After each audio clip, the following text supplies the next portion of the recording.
Okay नमस्कार नमस्कार सबैजनालाई नमस्ते एभ्रिवान गुड इभिनिङ नमस्ते आज हामी पुनः अर्को सेटको प्रश्नोत्तर सेसन लिएर उपस्थित भएका छौँ सम्पूर्ण सहभागीहरूलाई स्वागत छ welcome to all of you सबैजना धेरै धेरै स्वागत छ र आजको सेसन सुरु गर्छौँ आज सेट 22 को हामी छलफलका क्रममा छौँ र आज हामी यो जिके र एजुकेसनको पोर्सनलाई आज हामी गर्नेछौँ र भोलिदेखि तपाईँलाई एजुकेसन र आइक्यूको पार्टलाई भोलिबाट हामी जोड दिनेछौँ भोलिबाट चाहिँ तपाईँको समय जिके आइक्यू को पार्ट पनि हुनेछ सँगसँगै एजुकेसनको पार्ट पनि हुनेछ भोलि हामी तिनटै पक्षलाई जोड्ने कोसिस गर्नेछौँ र जिके आइक्यू चाहिँ भने हाम्रो कमन हुनेछ भोलिबाट चाहिँ हामी जिके आइक्यू तपाईँलाई शिक्षक शिक्षालाई मात्रै भन्दा पनि भोलिबाट हाम्रो जिके आइक्यूको सेट एउटा हुनेछ एजुकेसनको छुट्टै पार्ट हुनेछ र अब हामीले भोलिबाट आजबाट गर्न भनिएको केही प्राविधिक कारणले हामीले गर्न सकेनौँ कमन सेटहरू जस्तो लोक सेवा आयोगको नायब सुब्बा खरियाल पदलाई पनि काम लाग्ने गरी र शिक्षक सेवाको तयारी गर्ने सबै सहभागीहरूलाई काम लाग्ने गरी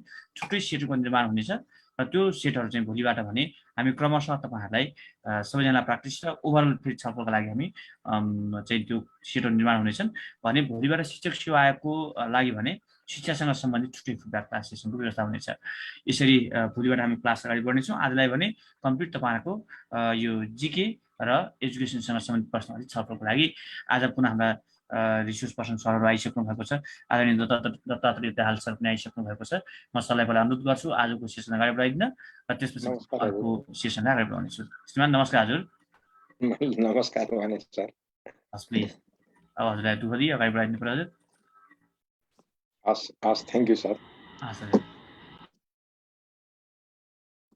यो साथसाथै एउटा जानकारी पनि गराइहालौँ हामीले फागुन 1 गतेबाटको हाम्रो सेसन यो भौतिक क्लास पनि हामीले सुरु गरिसकेका छौँ तपाईँहरू जो सुन्दै हुनुहुन्छ र सुन्दै गर्नुभएका सहभागीहरूले पनि अब फिजिकल क्लास पनि कन्टिन्यू भइसकेको हुँदा तपाईँहरूलाई पुनः पछि हामी क्लास गर्न सक्दैनौँ पहिला जब यो पहिलाको जस्तो पेन्डेमिकमा जसरी तपाईँहरू पहिलादेखि पछिसम्म मेरो क्लास पढेको थिएन भन्दै धेरै सहभागीहरू आइरहनुहुन्थ्यो अब चाहिँ त्यो छुट हुने छैन र त्यो चाहिँ तपाईँहरूले जो पढ्ने अहिले फिजिकल चाहिँ भौतिक रूपमा आउन चाहने साथीहरूले भौतिक रूपमा आउन सक्नुहुन्छ र तपाईँहरू चाहिँ पछि अनलाइन क्लास भौतिक क्लास भ्याउनु र अनलाइन क्लास पढ्न चाहनुहुन्छ भने अनलाइन क्लासमा मात्रै पनि जोइन गर्न सक्नुहुन्छ त्यो कुराको निश्चित गरेर तपाईँहरूले क्लास चाहिँ जोइन गराउन सबैलाई अनुरोध गरेँ र यो कुराको जानकारी पनि गराएँ थ्याङ्क यू सो मच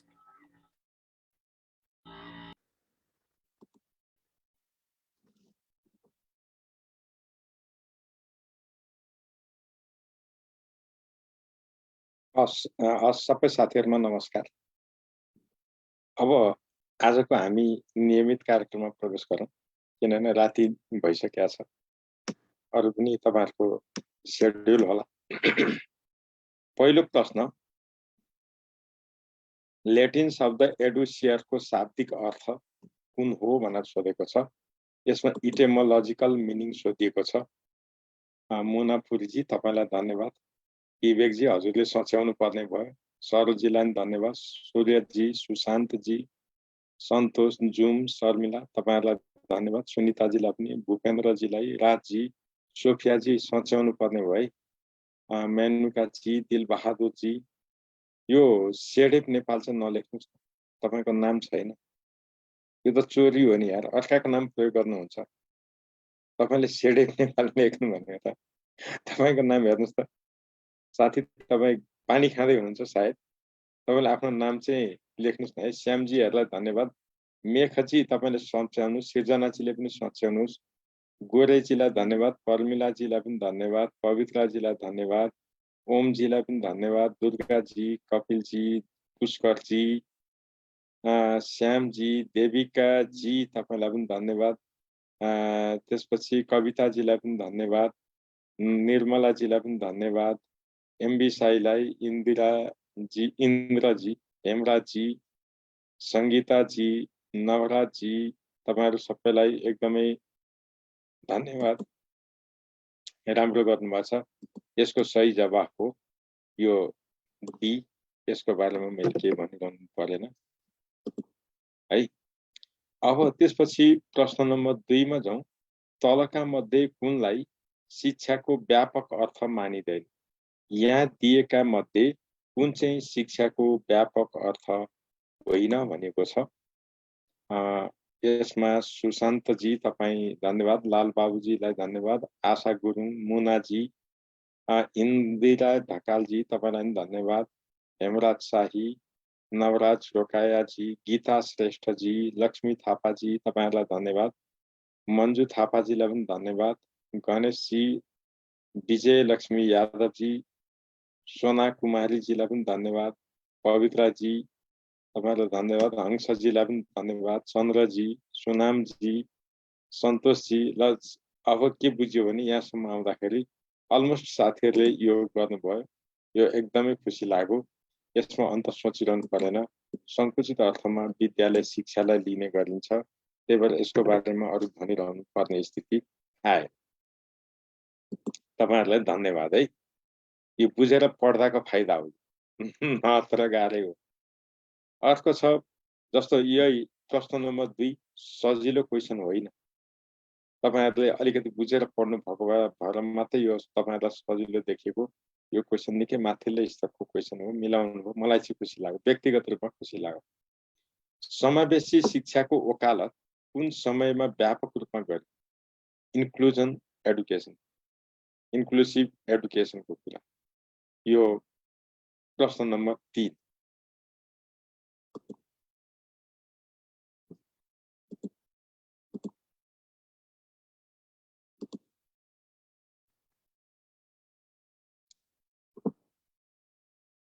ल स्नेहा बरालजी तपाईलाई धन्यवाद। राजेशजी तपाईलाई पनि धन्यवाद। शुभम कटेलजीलाई पनि धन्यवाद। पवित्राजी धन्यवाद। निर्मलाजी तपाईले सोच्याउनु पर्नुभयो। हेमराजजीले पनि सोच्याउनु होला। सूर्यबहादुरजी तपाईलाई पनि धन्यवाद। दर्शीजीलाई पनि धन्यवाद। गजेन्द्रजी तपाईलाई पनि धन्यवाद। मोनाजीलाई पनि धन्यवाद। आर्य आयुषाजीलाई पनि धन्यवाद। ज्ञानेन्द्र कुमारजीलाई पनि धन्यवाद। पूर्णिमाजी तपाईले सोच्याउनु होला है। पूर्णिमा बिसीजी हजुरले सोच्याउनु होला। लोकेन्द्र विष्टजी तपाईलाई पनि धन्यवाद। जीवनजीलाई पनि धन्यवाद। छवि थापाजी सोच्याउनु पर्ने हो। शिव रोकायाजीलाई पनि धन्यवाद। धेरै साथीहरूले एकदमै राम्रो कुरा गर्नु। तपाई जो साथीलाई धन्यवाद चाहिँदैन, टाइम थोरै छ, तपाई किन जोइन गर्नुहुन्छ? नगर्नुस् न। जो साथीलाई टाइम थोरै छ या उपयोगी छैन, जोइन नगर्नुस्। Up to you. जथाभावी कमेन्ट नगर्नुस्। तपाईलाई हामीले यहाँ ब्लक गर्यौं भने अनि थाहा पाउनुहुन्छ। जथाभावी कमेन्ट नगर्नुस्। तपाईलाई मन लाग्दैन नगर्नुस्।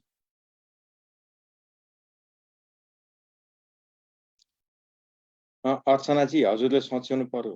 फर्मुलाजी सोचिनु पर्यो। यसरी त भएन। यो कार्यक्रम तपाईहरुको सो मूल्याङ्कनको लागि हो, सुधारको लागि हो। गल्ती हुन्छन्, गल्तीबाटै सिकिन्छ। हामी ट्रायल एन्ड एररबाट पनि त सिक्दछौं। सिकाइ सिद्धान्त पढेका छौं। यहाँनेरि जो साथीले नाम भन्नुहुन्छ मलाई गर्व लाग्छ। उहाँहरुको नाम मैले एकदम स्वैच्छिक रूपमा उच्चारण गर्छु। यहाँनेरि नाम एकदम छिटो सर्छ र मात्रै मैले सबैको नाम भन्न भ्याउँदिन। अलमोस्ट कति विद्यार्थीले मिलाए ट्रेन्ड के छ मैले हेर्ने हो, मूल्याङ्कन गर्ने हो र विद्यार्थीले नबुझेको जस्तो लागेका कुराहरु हामीले यहाँ नोट डाउन गरिरहेका छौं। तपाईहरुको कोर्स सिद्धिसकेपछि पनि तपाईहरुले नबुझेको एरियामा तपाईहरुले नभनिकिन हामी फेरि सुधारका कार्यक्रम ल्याउँछौं। त्यतिबेला तपाईहरुलाई 2-4 दिन कति हुन्छ राखेर त्यो विषयवस्तुहरु हामी प्रस्ट्याउने कोसिस गर्छौं। यहाँ फिडब्याकको मात्रै सबै सम्भव हुँदैन। त्यतिबेला पनि त्यो ठाउँ रहन्छ।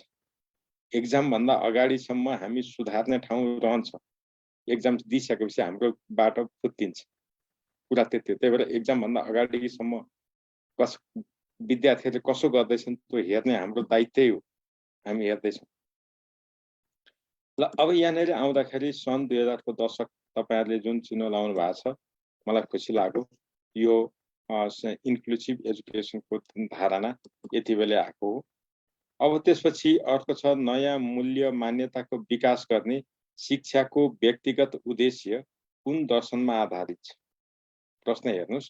नयाँ मूल्य मान्यता भन्नुको मतलब तपाईहरुले जुन किसिमले एउटा व्यवहार गर्दै आएको थियो त्यसमा चाहिँ प्याराडाइम शिफ्ट गर्ने कुरा गरिन्छ। त्यो गर्ने कुरा र नयाँ मूल्य मान्यतालाई आत्मसात गर्ने कुरा, स्वीकार गर्ने कुरा, परिवर्तन गर्ने कुराको यहाँ गरिएको छ भने यो कुन दर्शनले यस्तो कुरा गरेको छ भन्ने कुरो यहाँ क्वेसनमा सोधिएको हो। प्रश्न नम्बर 4 मा कृष्णजी धन्यवाद, उमा राईजी धन्यवाद, निर्मला जी, पुष्कर साउजी, हेमराज जी, चित्रणा जी, प्रण जी, शिव जी, केही साथीले त सच्याउनु भयो। पुरुषोत्तमजीलाई पनि धन्यवाद। ईश्वरीजी सचिनु पर्यो है। अन्जुजी धन्यवाद तपाईलाई। रमेशजीले पनि सचिनु पर्यो। सरोजजीलाई धन्यवाद। सोफियाजीलाई पनि धन्यवाद। लक्ष्मीजीलाई पनि धन्यवाद। चन्द्रजी धन्यवाद। शुभमजी धन्यवाद। विष्णुजी तपाईलाई पनि धन्यवाद। महिकालाई पनि धन्यवाद। कपिल, पवित्र, सन्तोष तपाईहरुलाई एकदमै धन्यवाद। केही साथीहरुले सचिनु पर्यो है। सायद मैले यहाँ अब सबैको नाम भनिन, केही साथीहरुले बिगार्नु भएको छ। यहाँनेरि केही सम्झिनु पर्ने अरु केही छैन। नयाँ मूल्य मान्यताको विकास गर्ने शिक्षाको व्यक्तिगत उद्देश्य भनेको विशुद्ध प्रयोजनवादसँग छ। प्रयोजनवाद भनेको उपयोग गर्ने कुरामा छ। त्यही भएर जुन कुरो तपाईको उसमा प्रयोगमा आउँछ त्यो कुरा स्वीकार्ने हो। जस्तो आजको दिनमा कोरोनाको कारणले हामी डिजिटल डिभाइसमा प्रवेश गर्यौं, चाहेर नचाहेर, जानेर नजानेर गर्यौं। यही हो, यो विकास गर्ने काम अहिले हामीहरूले गरेका छौं। ल अब त्यसपछि प्रश्न नम्बर 5 मा जाउँ। समाजमा वर्गीय संरचना निर्मूल पार्न, समानताको स्थिति कायम राख्न जोड दिने शिक्षाको कार्यलाई कुन सुरक्षको शैक्षिक कार्य यो मानिन्छ? प्रश्न नम्बर 5। यहाँनिर के भनेको भने प्रश्न ध्यान दिनुस् है। समाजमा वर्गीय संरचना निर्मूल पार्ने, वर्ग विभाजनका कुराहरू, धनी गरिबका कुराहरू, जान्ने र नजान्ने बीचको ग्यापहरू, बाहुन र दलितको ग्याप अथवा अरू समुदायको ग्याप, यी उदाहरण मात्रै हो। यस्ता खालका वर्गीय स्वरूपहरू निर्मूल पार्ने र समानताको स्थिति कायम राख्न जोड दिने यो कुन कार्य अन्तर्गत पर्छ भनेर यहाँ भनेको छ।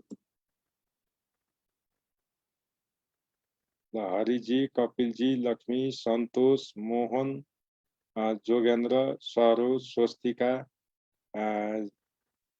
अलमोस्ट अब विक्रमजीलाई पनि, उत्तमजी, रन्जुजी, मोहिकाजी, एमबीजी, पुष्कर, पार्वत, शुभम, लीला, अप्पुजी, अलमोस्ट सबै साथीहरूलाई धन्यवाद। मात्रै 2 जना साथीहरूले चाहिँ सच्याउनु पर्यो। अन्त नजानुस्, तपाईँ झुकिनु भयो। एकदम धन्यवाद साथीहरू, भयो यसमा पुग्यो। अब यहाँ केही साथीहरूले प्रगतिशील भन्नुभयो। प्रगतिशील भनेको संशोधन मात्रै हो, सुधार गर्ने मात्रै हो। फाल्ने, पुरानोलाई पुरै फाल्ने, नयाँ ल्याउने भनेको होइन। यहाँनेरि क्रान्तिकारी कार्यले चाहिँ के भन्छ भने पुराना चिज सबै फाल्देऊ, नयाँ चिज ल्याऊ, नयाँ स्थापित गर। त्यही भएर यी वर्गीय संरचना निर्मूल पार्ने कुरा गर्छ, निर्मूल क्या, र समानताको स्थितिलाई ल्याउने कुरा गरेछ। त्यही भएर यसको अवस्था के हो त? क्रान्तिकारी कार्य भन्नु पर्यो। ल अब त्यसपछि औपचारिक शिक्षाको विशेषता कुन होइन? प्रश्न नम्बर 6 मा जाउँ। प्रश्न नम्बर 6 मा औपचारिक शिक्षाको विशेषता। पुरुषोत्तमजी सचिनु पर्छ है। सन्तोषजीले पनि सचिनु पर्यो। लोकेन्द्रजी सच्याउनु पर्यो।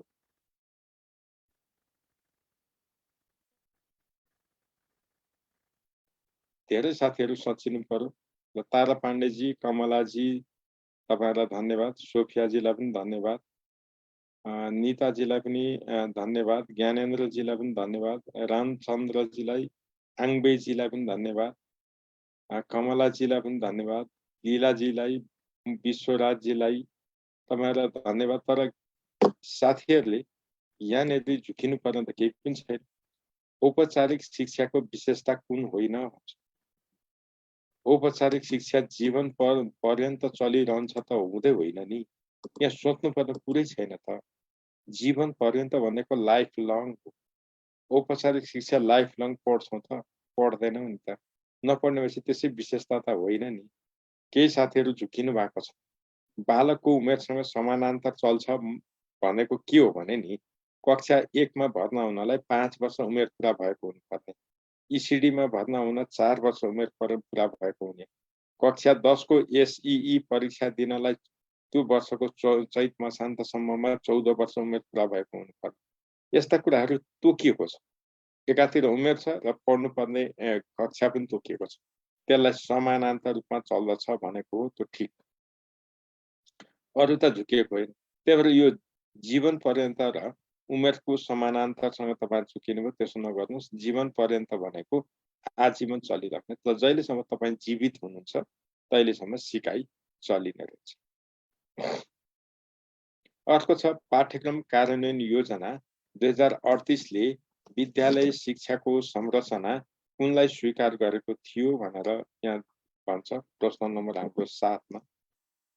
तपाईहरुले प्रश्न नम्बर 7 को अघि सबैले लेखिसक्नु भएको छ। यहाँनेरि त तपाईहरुको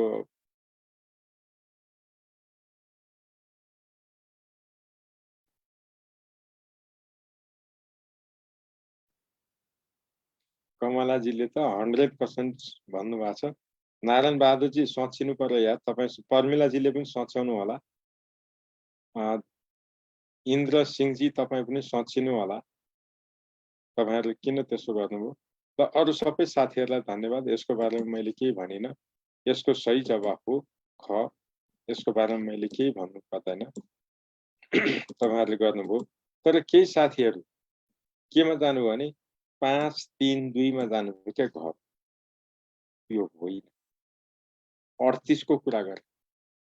38 ले के गरेको छ भने कक्षा 6 र 7 लाई कक्षा 6 र 7 लाई निमावि, कक्षा 1 देखि 5 सम्म टाबी अनि कक्षा 8 9 10 लाई मावि मानेको छ के। कुरा त्यो बुझ्नु पर्यो। त्यही भएर यो ख को है, घ को होइन साथी। अब प्रश्न नम्बर 8 मा जाउँ। प्रारम्भिक बाल शिक्षालाई कानूनत कहिलेबाट विद्यालय शिक्षाको अभिन्न संरचना मान्न थालियो भनेको छ। प्रश्न नम्बर 8।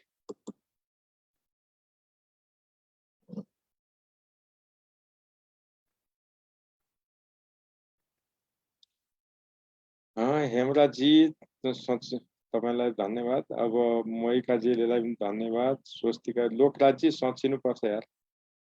लोकराजी तपाई किन यस्तो झुकिनु भयो? र अरु दिलजी, सूर्यजी, सन्तोष, विष्णु, हंस, भोगेन्द्र, शुभम तपाईहरुलाई एकदम धन्यवाद।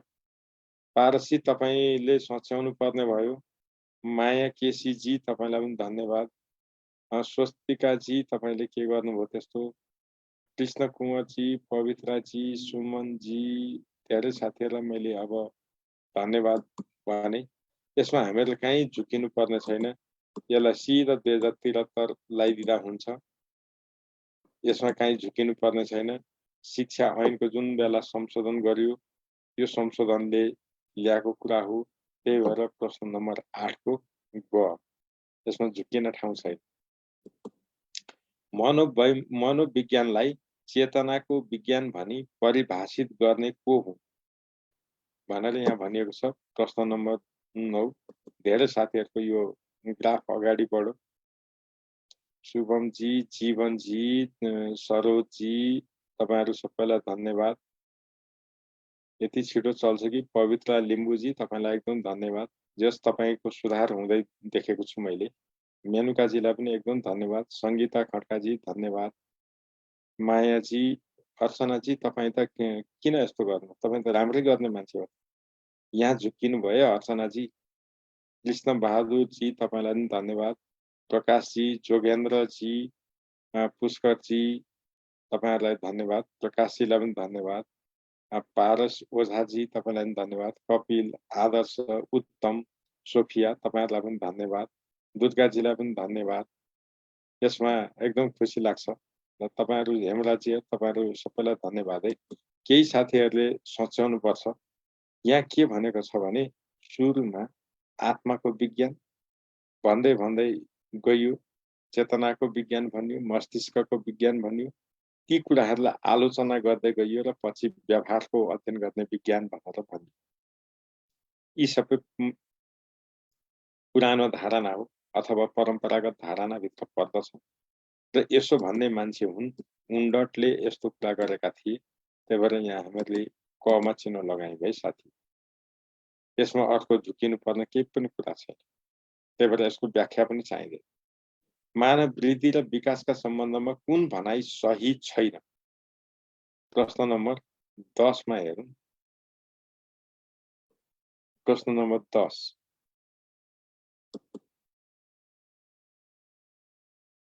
हरि साउजी तपाईलाई एकदम धन्यवाद।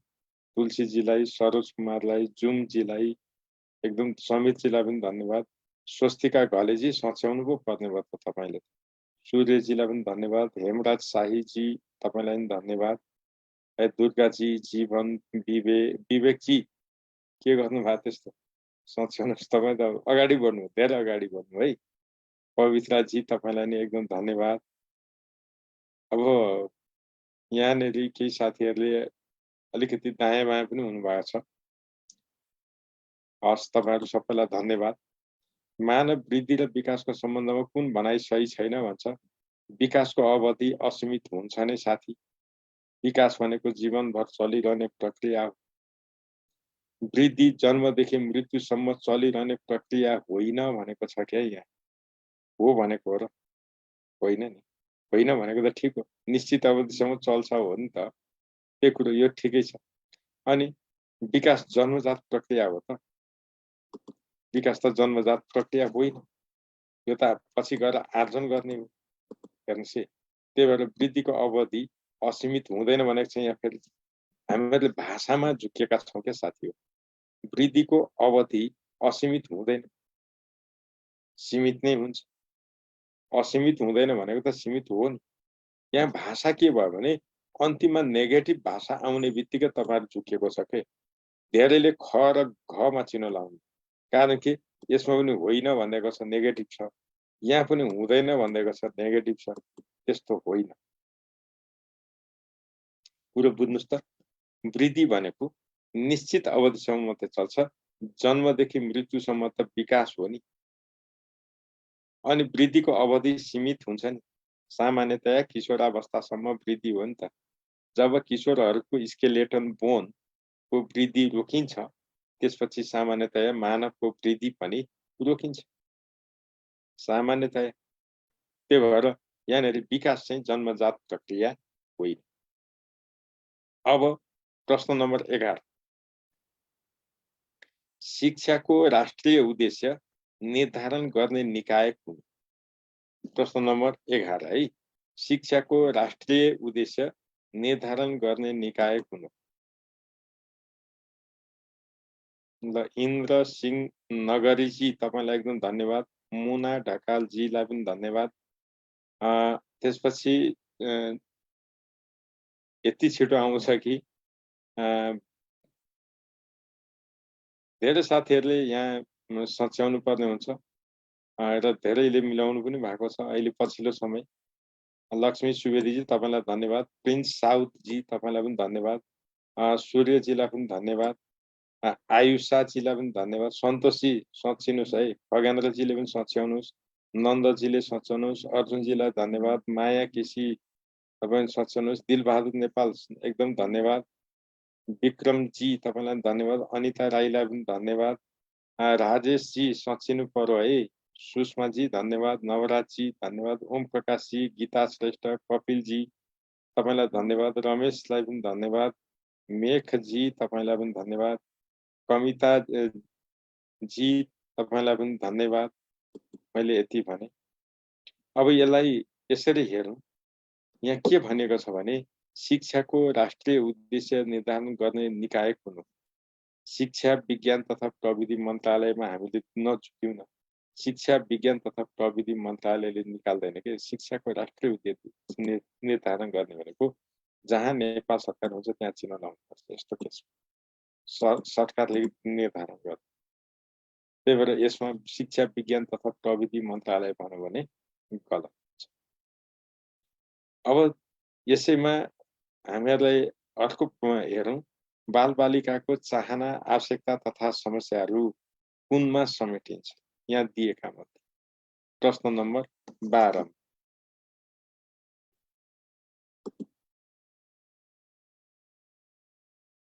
जगत साईलाई पनि धन्यवाद, पवित्राजी, रश्मिजी, अमरजी, त्यसपछि मन्जुजी, हेमजी, के सूर्यजी तपाईँले त किन यसरी तपाईँ झुक्किनु भयो कि कसो हो? एकचोटि फेरि क्वेसन हेर्नुहोस्। मोइकाजी तपाईँ के गरेको? तपाईँहरूलाई मैले अरू के नभनिकन तपाईँहरूको एकदम धन्यवाद। चान मायाजीलाई पनि धन्यवाद, टेकबहादुर, लक्ष्मीजी, अर्जुनजी, नन्दजी, सन्तोष, स्वस्तिकाजी, गणेशजी, मैले तपाईँहरूलाई धन्यवाद भने। यसमा अलिकति साथीहरू किन झुक्किनु भयो मैले कुरो बुझिनँ। बालबालिकाको चाहना आवश्यकता र समस्याहरू हामीहरूले प्रश्न नम्बर 12 मा छौँ। यो भनेको कस्तो हो भने विद्यालय शिक्षाको राष्ट्रिय उद्देश्यमा बालबालिकाका चाहना पर्दैन। यहाँ कसका पर्छन् त? समाजका पर्छन्। मूलत परिगयो भने नभए देशको स्वार्थ अनुसार चल्ने हो। विषयगत सक्षमतामा पनि राखिँदैन। त्यो विषयगत विज्ञताको कुरा त्यसमा गरिन्छ। तर यो केमा पर्छ त? तहगत सक्षमतामा, भनेको आधारभूत तहको अन्त्यमा विद्यार्थीहरू यस्तो गर्नेछन्, माध्यमिक तहको अन्त्यमा यस्तो गर्नेछन् भनेर यो आउँछ। त्यही भएर यो तहगत उद्देश्य यसको मुख्य कारण उसमा चिन्ह लाउनुपर्छ है साथी। तहगत सक्षमतामा यो कुरा समेटिन्छ, अरूमा होइन। अब यो प्रश्न तपाईहरुले कसरी हेर्नुहुन्छ? शिक्षा सम्बन्धी नीति तर्जुमा गर्ने सबैभन्दा माथिल्लो निकाय कुन हो भनेर प्रश्न नम्बर 13 मा दिएको छ। यसलाई हेरौँ। प्रश्न नम्बर 13। स्वस्तिकाजी हजुरले त सचिनु पर्यो, दलजित बटालाजी तपाईले पनि सचिनु पर्यो, मैकाजी सचिनु होला, नीता कटवालजी सचिनु होला। यसको बारेमा अब मैले अलमोस्ट साथीहरुलाई सचिनुस् भने केही साथीहरुले सही आन्सर गर्नु भएको छ। सही आन्सर गर्ने साथीहरु तपाईहरुलाई विशेष धन्यवाद। मैले नाम भनिन यहाँनेरि। धेरै साथीहरुले शिक्षा विज्ञान तथा प्रविधि मन्त्रालय र नेपाल सरकारमा जानु भएको छ। यहाँ के सोधियो भने शिक्षा सम्बन्धी नीति तर्जुमा गर्ने। अब हामीले यहाँ बुझ्नु पर्ने कुरा के छ भने शिक्षा विज्ञान तथा प्रविधि मन्त्रालय पनि छ, नेपाल सरकार पनि छ, संघीय संसद पनि छ। यहाँ पाठ्यक्रम तथा यो मूल्याङ्कन पर्षदको चाहिँ कामै छ। के कुरा ध्यान दिनु पर्यो भने यस्तोमा कार्यपालिका, व्यवस्थापिका र न्याय तीनटा अङ्ग हुन्छन् राज्यका। कार्यपालिकाले के गर्छ? भएका नीति, नियम, ऐन, कानुन अनुसार का योजना तथा कार्यक्रम कार्यान्वयन गर्दा मात्रै कार्यान्वयन गर्छ। न्यायपालिकाले संविधान सम्मत ठीक छ छैन भनेर निर्क्युल गर्छ। तर व्यवस्थापिकाको काम के हो? नीति बनाउने, ऐन बनाउने, सरकारलाई नीति र ऐनका माध्यमबाट काम गर्न सजिलो बनाइदिने। जब संघीय संसद आउँछ नीतिको प्रतिपादन गर्ने पनि यही हो। के ऐन पनि त नीति हो नि, ख्याल गर्नु होला। त्यही भएर संघीय संसद हो, नेपाल सरकारले पनि गर्छ। नझुक्किनु। अब प्रश्न नम्बर 14 मा छ, खुला तथा दूर शिक्षा नीति कहिले स्वीकृत गरिएको थियो? खुला तथा दूर शिक्षा नीति तपाईहरु ख्याल गर्नु होला। राष्ट्रिय शिक्षा नीति 2076 ले खारेज गर्न नसकेका दुईटा नीति छन्। त्यसमध्ये खुला तथा दूर शिक्षा नीति एउटा हो। अब यो कहिले अघि साथीहरुले यो त प्याक गरिसक्नु छ। ल धेरै साथीहरुले यो त कता जानुभयो त?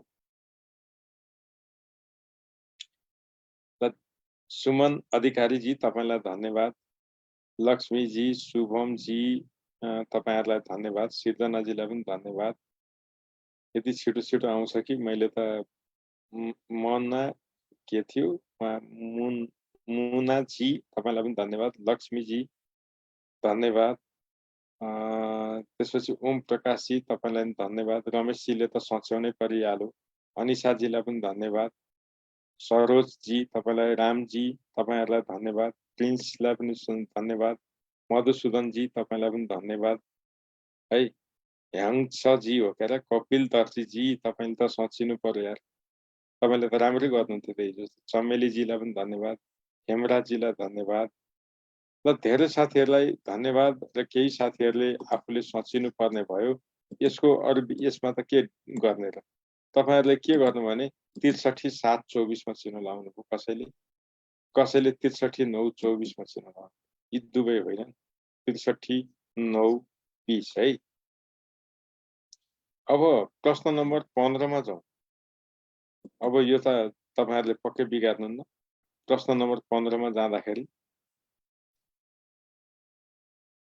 हरि साउजी तपाईलाई धन्यवाद, ज्ञानजीलाई धन्यवाद, अनिलजी, आशा कुमारीजी, लोकेन्द्रजी, प्रिन्सजी, बाल गंगाजी तपाईलाई पनि धन्यवाद, शुभमजी तपाईलाई धन्यवाद, स्नेहा बरालजी तपाईलाई पनि धन्यवाद, हेमराजी तपाईलाई पनि धन्यवाद, स्वस्तिकाजी, लक्ष्मीजी 100% सही, सुप्रेक्षा साई, जनकजी, दुर्गा नेउपानेजी तपाई कता हराउनु भयो दुर्गा नेउपानेजी, त्यो गलत भयो है, सच्याउनु होला। त्यसपछि गीताजी त्यसरी त कहाँ भन्न पाइयो र, त्यहाँ जे छ त्यसमा जानुपर्छ। तपाईले भनेको आन्सर त ठीक हो है, यसमा केही कुरो छैन। ल अब मैले तपाईहरुको सबैको आन्सर हेरेँ, यसमा कहीँ गल्ती छैन, तपाईहरुले धेरैले मिलाउनु भएको छ। एनजी भनेको नन ग्रेडिङ आफै क्वेशनमै आन्सर छ नि। एनजी लेटर ग्रेडिङमै एनजीले कुन उपलब्धिलाई संकेत गर्छ, यहाँ झुकिनु पर्ने कुरै छैन। एनजी आफै एनजी हो नि त, एनजी भनेको नन ग्रेडिङ हो नि, आफैमा आन्सर यहाँ छ त। तपाई किन झुकिएको क्या साथीहरु? एनजी भनेको नन ग्रेडिङ, त्यसै थाहा छ। नन ग्रेडिङको नेपाली के हो त? अवर्गीकृत होइन। तपाईले यति त गरेछ नि। नन ग्रेडिङ आफै क्वेशनमै आन्सर छ क्या। एनजी कुन ग्रेडिङ? Non grading. नन ग्रेडिङलाई नेपालीमा के भन्ने? अवर्गीकृत भन्ने। यस्तो क्वेशन पनि बिगार्नु भयो भने चाहिँ तपाईहरु वास्तवमा झापड खान लायक हुनुहुन्छ। त्यस्तो चाहिँ नगर्नु। यो क्वेशन भनेको हेर्नुस् त, तपाईलाई एनजी भनेको यही नै तपाईलाई आन्सर छ नि, क्वेशनमै आन्सर छ त। सिधा एनजी भनेको नन ग्रेडिङ होइन, नझुकिनुस् है। ल कार्यमूलक अनुसन्धानको विशेषता कुन होइन? अब प्रश्न नम्बर 16 मा जाउँ। प्रश्न नम्बर 16, अनिल धमलाजी तपाईलाई धन्यवाद एकदमै, सुमनजीलाई पनि धन्यवाद, मैयाजीलाई पनि धन्यवाद, महिका बराललाई पनि धन्यवाद, स्नेहा बराललाई पनि धन्यवाद, आर्य आयुषाजीलाई पनि धन्यवाद, तुलसी जीलाई पनि धन्यवाद, जकेन्द्रजी, एमबी साई, सुप्रेक्षाजी तपाईहरुलाई धन्यवाद, लोकेन्द्रजी, विमल जी तपाईहरुलाई धन्यवाद, जीवनजी एकदम धन्यवाद, तारा पाण्डेजी तपाईलाई पनि धन्यवाद, कृष्णजी तपाईलाई पनि धन्यवाद। ल अब रविन्द्रजी, ईश्वरजी, पवित्रा लिम्बुजी, रिमाजी तपाईहरु सबैलाई धन्यवाद। मैले के भन्छु भने यहाँनेरि कार्यमूलक अनुसन्धानको विशेषता कुन होइन भनेको छ। लचकतामा धेरै साथीहरुले चिनो लाउनु भएको छ। लचकता भनेको के हो भने तपाईले जब प्लान, त्यहाँ यसको 4 वटा चरण हो नि, पावर, प्लान, एक्ट, अब्जर्भ अनि रिफ्लेक्ट। जब त्यो एक्टबाट, एक्सनबाट, कार्यान्वयनबाट अवलोकनमा जान्छौं, अब्जर्भ गर्छौं, त्यहाँ जाँदा यदि म शिक्षकलाई त्यो क्रियाकलाप चित्त बुझेन, प्रभावकारी भएन, विद्यार्थीलाई जुन हिसाबले सिकाउन खोजिएको थियो सिकेनन्, अर्थात् त्यसले समस्या समाधान गर्न प्रभावकारी रूपमा भएन भन्ने लाग्यो भने म रिफ्लेक्टमा नगई फेरि फर्केर योजनामा जान्छु, कार्य गर्दा गर्दै संशोधन गर्न सक्छु। त्यो सबै गर्न सक्ने भनेको लचकता नभइकन गर्न सकिन्छ त? सकिँदैन नि त। त्यही भएर लचकता पनि विशेषता हो। अब त्यसपछि एकीकृतता भन्छ। एकीकृतता भनेको तपाईले कक्षा शिक्षण गर्दा अथवा कार्यमूलक अनुसन्धानको कुनै कार्य गर्दाखेरि पाठमा तपाईले क्रियाकलापहरू चाहिँ सही हुन सक्छ। अंश अन्तिममा ती अंशलाई जोडेर पूर्ण क्रिया बनाउन सकिन्छ। त्यही भएर एकीकृतता हो। अंशलाई जोडेर एउटै सिकाइ बनाउनुलाई एकीकृतता भनेको इन्टिग्रेसन। त्यसपछि सक्रियतामा तपाईहरुको कुरा छैन। यो भनेको चाहिँ परनिर्भरता होइन। परनिर्भरता भनेको त अरूमा भर पर्ने। कार्यमूलक अनुसन्धान अरूले गर्दिने हो र जसले जे काम गर्दैछ त्यो कामको सन्दर्भमा त्यही मान्छेले गर्नु नै कार्यमूलक अनुसन्धान हो नि त। अर्को मान्छेले गर्दैन नि। त्यही भएर परनिर्भरता चाहिँ होइन। अब प्रश्न नम्बर 17 मा सबैका लागि शिक्षा कार्यान्वयन गरेको नेपालले कतिवटा उद्देश्यमा सीमित रही विद्यालय शिक्षा कार्यक्रम सञ्चालन गरेको थियो भनेर प्रश्न सोधेको छु। प्रश्न नम्बर 17। एमबी शाहीजी कहाँ हराउनु भयो यार तपाईँ? ल सन्तोषजी तपाईहरु सबैलाई धन्यवाद। सरिताजीलाई धन्यवाद। यहाँनिर त धेरै साथीहरूले आन्सर गर्नुभएको छ। कसैले के लोकराजी, अरुजी, रामजी, भूपेन्द्र घतीजी। अब स्वस्तिकाजी त्यस्तो त होइन नि त।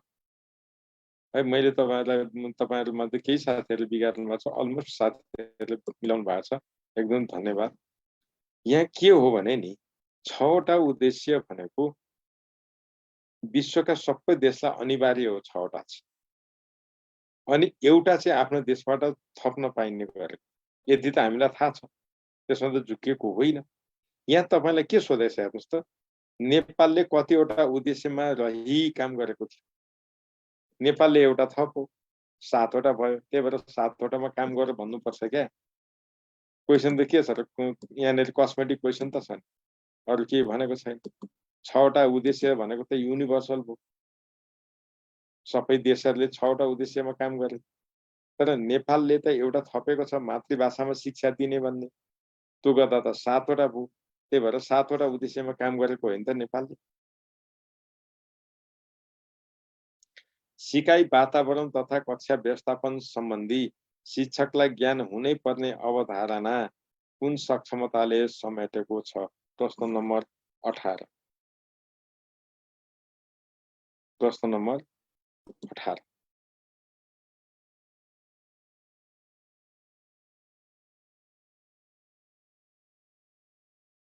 ल यस्तो देख्दा चाहिँ एकदम खुसी लाग्छ।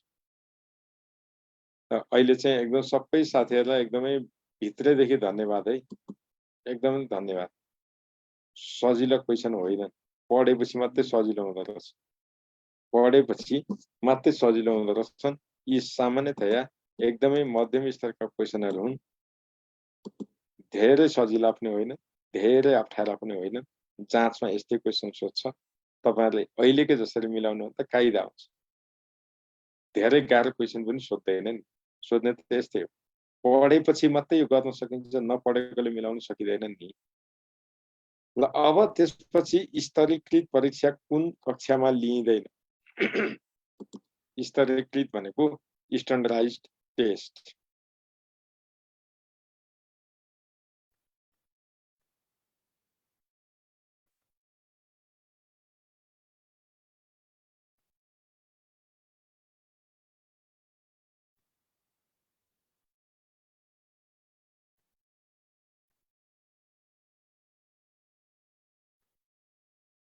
ल मैले तपाईहरु सबैको यहाँ हेरेँ।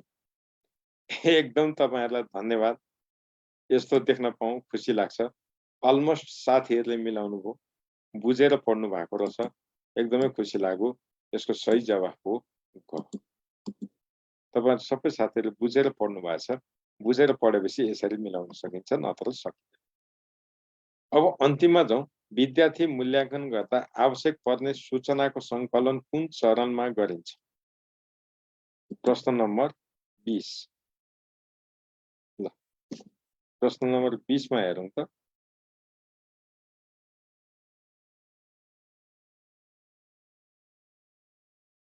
धेरै साथीहरू फेरि कहाँ बाहिरिएको बहकिएको, किन बहकिएको?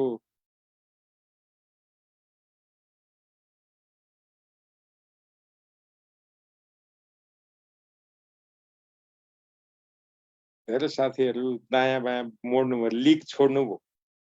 यो क्वेसनमा तपाईँहरूले लिक छोड्नुभयो। सायद मलाई के लाग्यो भने जो साथीहरूले ग्रुप बुक पढ्नुभयो अथवा क्लासमा यो टेस्ट एन्ड इभ्यालुएसनमा एटेन्ड गर्नुभयो, तपाईँहरूले मिलाउनु भएको छ। जो साथीहरूको पढ्न बाँकी छ, ग्रुप बुक हेर्नु भएन। ल मैले अब यसमा केही पनि भनिनँ। धेरै जो साथीहरूले क्लास लिनु भएको छ उहाँहरूले त मिलाउनु नै भयो, किनभने यो घोक्ने क्वेसन होइन। यहाँनिर गर्नुपर्ने केही छैन, मापन नै हो। मापनको तहमा सूचना सङ्कलन गरिन्छ, यसमा केही होइन। सर मूल्याङ्कनमा पनि काहीँ सूचना सङ्कलन गरिन्छ र भन्ने धेरै साथीहरूलाई लागेको पनि हुनसक्छ। एकचोटि त्यो बुक पल्टाउनुहोस्, पहिलो पेजमै त्यो टेस्ट एन्ड इभ्यालुएसनको परीक्षा र मूल्याङ्कनकै पहिलो उसमा जहाँ चित्र छ त्यो चित्रमै त्यो कुराहरू गरेको छ। हामीलाई के हो भने जब तपाईँको मापन हुन्छ त्यहाँ अङ्कमा बदलिन्छ, तपाईँले लेखेका क्वेसनका आन्सरहरूलाई अङ्कमा रूपान्तरण गरिन्छ, त्यसलाई सूचना मानेको हो। त्यसपछि मापनभन्दा माथि आकलन हुन्छ, अर्थात् असेसमेन्ट हुन्छ। त्यसलाई मूल्याङ्कनको नयाँ धारणा पनि भनिन्छ, स्वरूप पनि भनिन्छ, जसले मूल्य निर्धारण गर्ने काम गर्छ, तथ्याङ्कको व्याख्या विश्लेषण गरिदिने काम गर्छ। त्योभन्दा माथिल्लो अन्तिम चरण भनेको मूल्याङ्कनको चरण हुन्छ। त्यो मूल्याङ्कनको चरणले चाहिँ यी तथ्याङ्कहरूको प्रयोग गर्छ। मापनले पनि प्रयोग गर्दैन, आकलनले पनि गर्दैन, तर प्रयोग गर्ने चाहिँ मूल्याङ्कनले। अब मूल्याङ्कनले त्यहाँ प्रयोग गर्दाखेरि के गर्छ त? एउटा यो सूचनालाई आधार मान्छ, अर्को आफ्नो जजमेन्ट पनि प्रयोग गर्छ। त्यही भएर मूल्याङ्कनको मुख्य कार्य कुन हो भन्दाखेरि सामान्यतः जजमेन्ट। उदाहरणको लागि रचनाजीले चाहिँ कक्षा 10 को एसई परीक्षामा गणित विषयमा 28 अङ्क ल्याउनु भएको छ। 28 अङ्क ल्याउनु भनेको हाम्रो परीक्षा पद्धति अनुसार फेल हुनु नै हो नि त। 32 ल्याउनु पर्ने ठाउँमा 28 अङ्क ल्याउनु भनेको त फेल हुनु। तर मूल्याङ्कनले के गर्यो भने रचनाजीले ल्याएको 28 अङ्क अरू विषयको अङ्क दिएर, अरू विषय सबैमा 50-60 50-60 राम्रै अङ्क छ, एउटा विषयमा मात्रै कसरी बिगार्नु भयो त? सोच।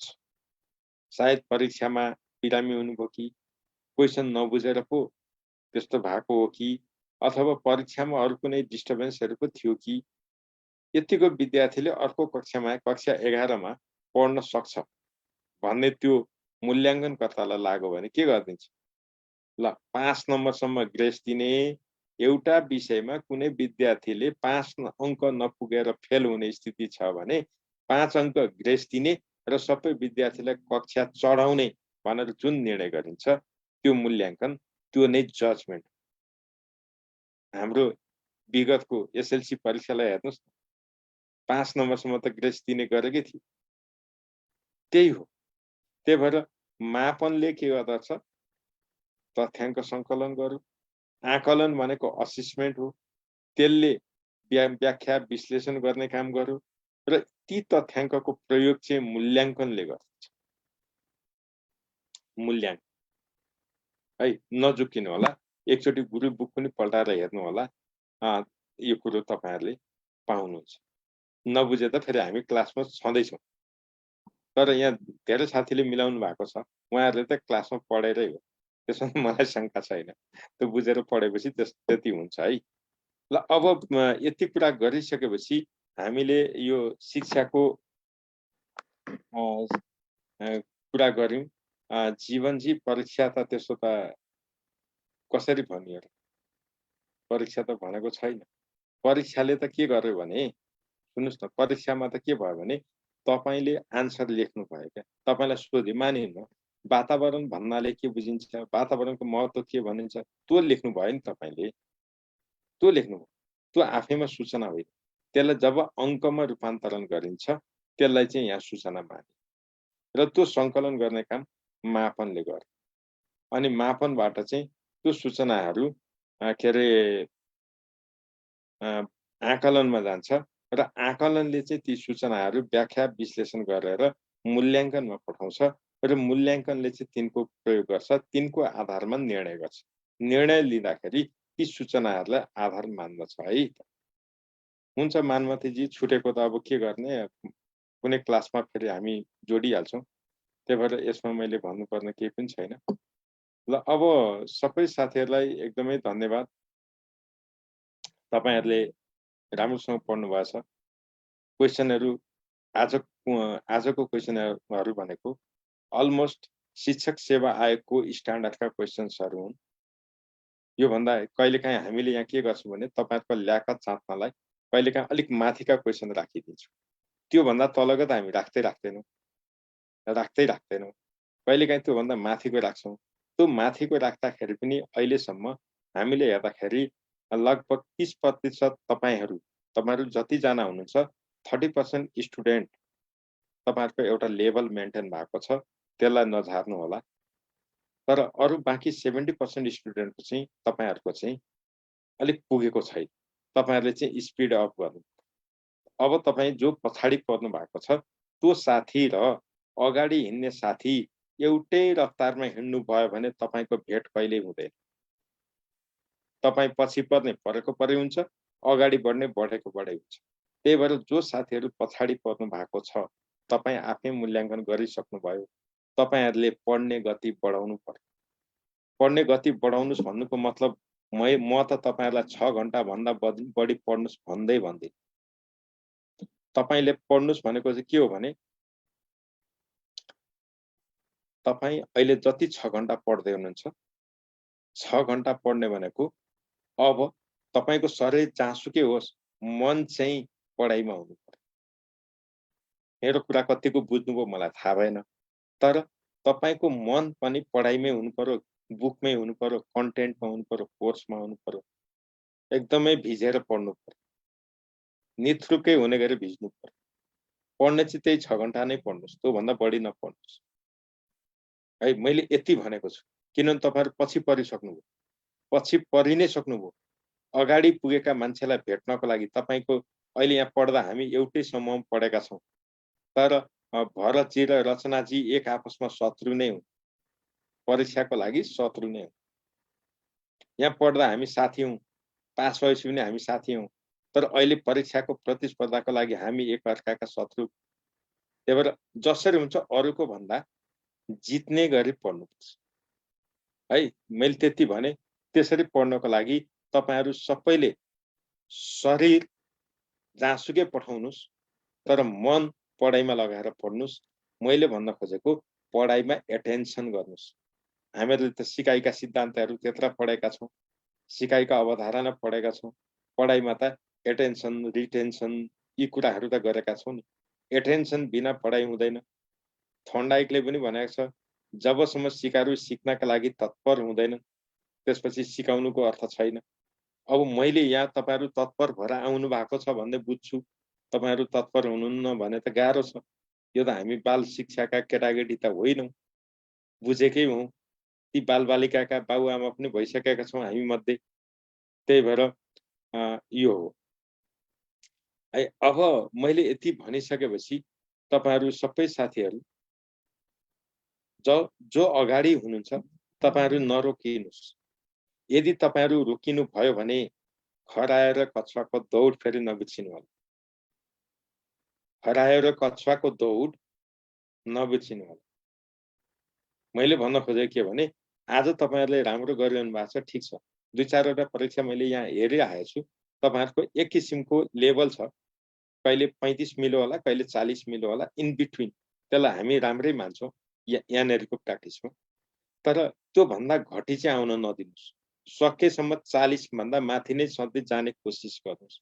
मैले शिक्षाको पाठमा भने त्यति गर्यो भनेदेखि हामीहरूलाई कसैले रोक्न सक्दैन, कसैले रोक्न सक्दैन। तर तपाईँ विश्राम गर्नपट्टि लाग्नु भयो भने चाहिँ कछुवाले जित्छ है फेरि। यो कुरा बुझ्नु होला। हस्, सबैको शुभरात्रि, सबैलाई नमस्कार। राम्रोसँग तयारीलाई अगाडि बढाउनु होला। फेरि हामी भोलि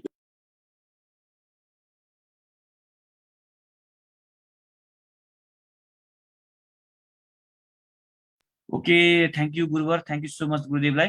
र अब हामी अर्को चरणमा जान्छौँ। अब सामान्य ज्ञानको क्वेसन आन्सर डिस्कसनमा हामी चाहिँ जीके को क्वेसन आन्सर क्वेसनमा जान्छौँ। सबैजनाले पक्कै पनि तपाईँहरूले यो प्रश्न पाइसक्नु भएको छ र अब भने हामी एकचोटि यतापट्टि ध्यान दिउँ। र अब चाहिँ सबभन्दा पहिला क्वेसन नम्बर 1 तपाईँहरूले क्वेसन फेसबुक पेजमा पाउनु भएको छ र क्वेसन नम्बर 1 मा अब हामी जान्छौँ। सबैजनाले एकचोटि क्वेसनमा ध्यान दिनुहोस्। क्वेसन नम्बर 1 मा एकचोटि हेरौँ त। क्वेसन नम्बर 1 को आन्सर तपाईँ के लेख्नु, कृपया एकचोटि लेख्दै पनि गर्नुहोस्। म तपाईँको आन्सर पनि हेर्छु आज एकचोटि फेरि। आज क्वेसनको आन्सर एक्सप्लेन म यहाँ गर्दै पनि गर्छु, सुन्दै पनि गर्नु होला। क्वेसन नम्बर 1 को आन्सर ए भन्ने आइसक्यो धेरैजनाको। तपाईँको सहमति भन्दा बाहिर जान पक्कै पनि सकिन। क्वेसन नम्बर 1 को आन्सर के हो त? 1 इन्च 1 इन्च हो। पृथ्वीको धरातल फैलिने र खुम्चने क्रममा आन्ध्र महासागर वर्षेनी कति इन्चका दरले फैलिँदै गएको छ भन्दा 1 इन्चका दरले फैलिँदै गएको छ। तपाईँको आन्सर ठिक भयो। क्वेसन नम्बर 2 मा ढोरपाटन शिकार आरक्षले नछुने जिल्ला देखाएका मध्ये कुन हो भनेको छ? बागलुङ, म्याग्दी, रुकुम र प्युठान। 4 जिल्ला मध्येमा कुन चाहिँ हेर्नु? 2 को सी भन्नुभएको छ, डी भन्नुभएको छ। डी घर धेरैजनाको डी आयो। ओके, तपाईँहरूको सहमतिसँग म पनि पूर्ण सहमति जनाउँदै यसको आन्सर के हो त? डी प्युठान। प्युठान जिल्ला चाहिँ के हो त भन्दा ढोरपाटन शिकार आरक्षीले नछुने जिल्ला पर्यो, बाँकी 3टा जिल्लाले छुन्छ। अब अर्को जब हामी देहायको कुन क्षेत्रमा प्रजाति समृद्धता बढी हुन्छ भनेको छ, एकचोटि हेरौँ। क्वेसन 3 को आन्सर के लेख्नुभयो तपाईँहरूले? 3 को आन्सर बी भन्ने आयो, कसैको ए पनि आइसक्यो प्रतिक्रियामा। तपाईँहरू फेसबुकमा एकचोटि हेरौँ, फेसबुकमा के लेख्नु भएको छ? फेसबुकका साथीहरूलाई राधाजी लेखौँ, ओम कुमारीजी लेखौँ, अधिकारी प्रसन्नजी लेखौँ एकचोटि।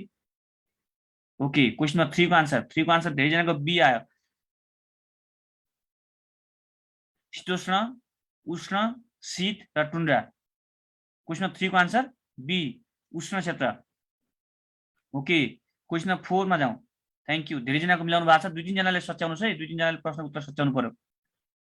क्वेसन 4 मा चाहिँ प्रश्न छ, नेपालको पर्यटन क्षेत्रसँग सम्बन्धित भिजन 2005 को अवधारणा ल्याउने व्यक्ति को हुन् भनेको छ? हेर्नुहोस् त क्वेसन 4 को प्रश्न।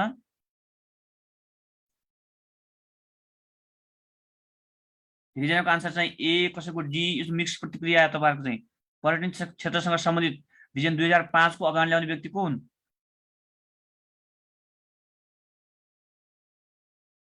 क्वेसन 4 धेरैजनाको सी आन्सर, कसैको सी आयो, कसैको बी। यसमा तपाईँको मिक्स प्रतिक्रिया छ। यसको आन्सर चाहिँ के हो त? सी। यसको आन्सर ताकासी हिया हारा। क्वेसन नम्बर 4 को आन्सर सी। ओके, अब चाहिँ हामी अर्को प्रश्नमा अगाडि बढौँ।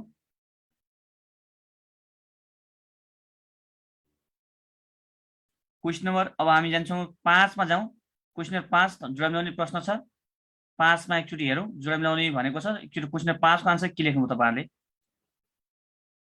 5 को आन्सर 5, कसैको ए, कसैको डी छ। एकचोटि हेरौँ।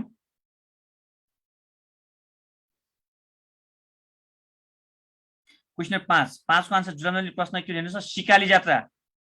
सिकाली जात्रा पोखरा यसको चाहिँ हो। अनि यसपछि बैरागी जात्रा। बैरागी जात्रा कहाँ हो त? झापा र मोरङमा। ओके, अनि अर्को हेर्नुहोस् त, ढङढङ्गे पर्व। ढङढङ्गे पर्व कहाँ हुन्छ? जुम्ला जिल्लामा। जुम्लाको सरम्यामहरू को हुनुहुन्छ यहाँ? र यसपछि टरहारी पर्व ललितपुर जिल्लामा। यसको आन्सर के हो त? सो त तपाईँ लेखेकै ठिक हो। यसको बी आन्सर, यसको चाहिँ be answer A2, B3, C4 र D1। ओके, क्वेसन नम्बर 6 मा जाउँ। धेरैजनाले मिलाउनु भयो, थ्याङ्क यू। धेरैले मिलाउनु भयो, 1-2 जना बाहेक सञ्जयजी सच्याउनु पर्यो। क्वेसन नम्बर 6 मा जाउँ। नेपाल सरकार र नेकपा माओवादी बीच भएको विशेष शान्ति सम्झौतामा हस्ताक्षर को गरेका थिए? नेपाल सरकारको तर्फबाट कसले र अर्को नेकपा माओवादीको बीच भएको शान्ति सम्झौता कसले हस्ताक्षर गरेका भनेको छ? क्वेसन नम्बर 6 को आन्सर त सबै कन्टै छ, बी यसको आन्सर। प्रधानमन्त्री तत्कालीन नेपाली काङ्ग्रेसका सभापति तथा प्रधानमन्त्री गिरिजाप्रसाद कोइरालाले नेपाल सरकारको तर्फबाट र नेकपा माओवादीका अध्यक्ष पुष्पकमल दाहालले हस्ताक्षर गर्नुभएको थियो। र त्यसपछि क्वेसन नम्बर 7 मा जाउँ। मन्त्री परिषदको बैठक वनमा गर्ने नेपालको पहिलो प्रदेश कुन हो? क्वेसन नम्बर 7 को आन्सर एकचोटि हेरौँ।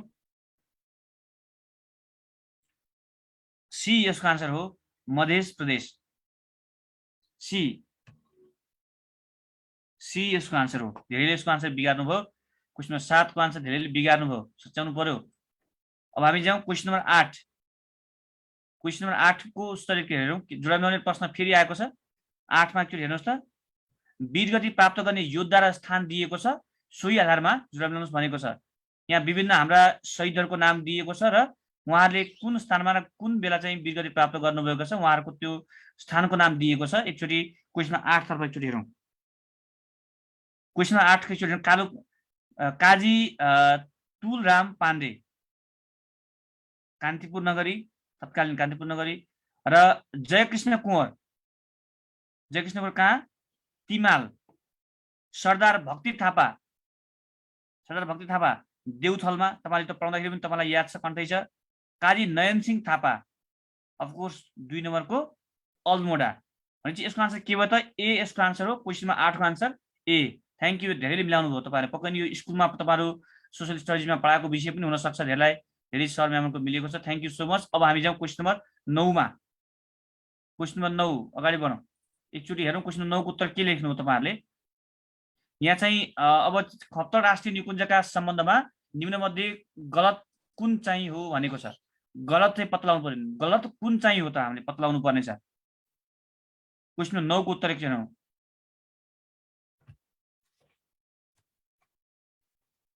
क्वेसन नम्बर 9, कसैले सी कसैले बी, यसमा मिक्स प्रतिक्रिया तपाईँहरूको।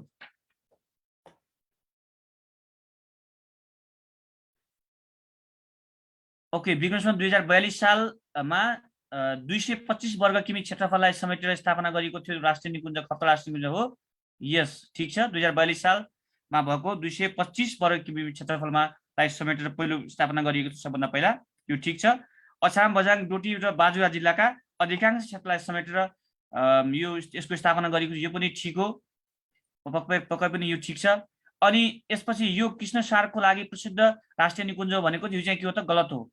भने हामीलाई के पत्लाउनु पर्ने छ? राष्ट्रिय निकुञ्जका सन्दर्भमा निम्नमध्ये कुन गलत छ भन्दाखेरि सी यसको आन्सर हो। सी यसको आन्सर, 3 मात्र गलत छ। यसको आन्सर सी। माथि 1 र 2 ठिक छ। पत्लाउनु पर्ने के छ? तलका मध्ये कुन चाहिँ गलत हो भनेको छ। बाँकी 1 र 2 यो स्टेटमेन्ट ठिक छ। 2042 सालमा यसको स्थापना भएको थियो। 225 वर्ग किलोमिटर क्षेत्रलाई यसले चाहिँ ओगटेर समेटेर स्थापना गरिएको थियो। सो क्वेसन नम्बर 9 का आन्सर के भयो त? यसको सी हो, 3 मात्र गलत। क्वेसन नम्बर 10 मा अगाडि बढौँ। तलका कथनहरू मध्ये कुन सही छ वा छन् भनेर भनेको छ। एकचोटि 2टा स्टेटमेन्ट दिएको छ। हामी क्वेसन 10 को आन्सर तपाईँको पत्ता लगाउने कोसिस गरौँ। के लेख्नु भएको छ के हेरौँ। ग, सी, कसैले ए पनि लेख्नुभयो। क्वेसन नम्बर 10, जङ्गबहादुरले थापाथलीको दाखा चोकमा प्रथम अङ्ग्रेजी स्कुलको स्थापना विक्रम 2019 1910 असोज 27 गते स्थापना गरेका थिए। यो ठिक हो। जङ्गबहादुर थापाथलीमा चाहिँ दाग चोकमा यो गरेका थिए। तपाईँलाई थाहा छ, धेरैजनालाई यो तपाईँहरूलाई थाहा छ। र अर्को चाहिँ काठमाडौँ उपत्यका खुलेको पहिलो अङ्ग्रेजी स्कुलको नाम के हो त? चन्द्र मिडिल स्कुल चाहिँ सिराहा। भनेपछि यो कुन चाहिँ यसको आन्सर भयो त? दुवै ठिक छ। क्वेसन नम्बर 10 को उत्तर के भयो त? ए यसको आन्सर हो। ए, दुवै ठिक। कुन सही वा गलत छन् भनेको छ। यिन दुईटै सही छन् भनेपछि उत्तर के भयो त? ए यसको उत्तर हो। अब क्वेसन नम्बर 11 मा जाउँ। युरोपेली केन्द्रीय बैङ्कको मुख्यालय कुन देशमा रहेको छ? एकदम फास्ट तपाईँको आन्सरको अपेक्षा गरे। युरोपेली केन्द्रीय बैङ्कको मुख्यालय 11 नम्बरको एकचोटि हेरौँ। धेरैले ए लेख्नुभयो, कसैले बी पनि लेख्नुभयो। उपत्यका बाहिर भन्नुभएको छ अझै पनि होइन। ओके, ए धेरैजनाको आयो। सी पनि प्रतिक्रिया आयो।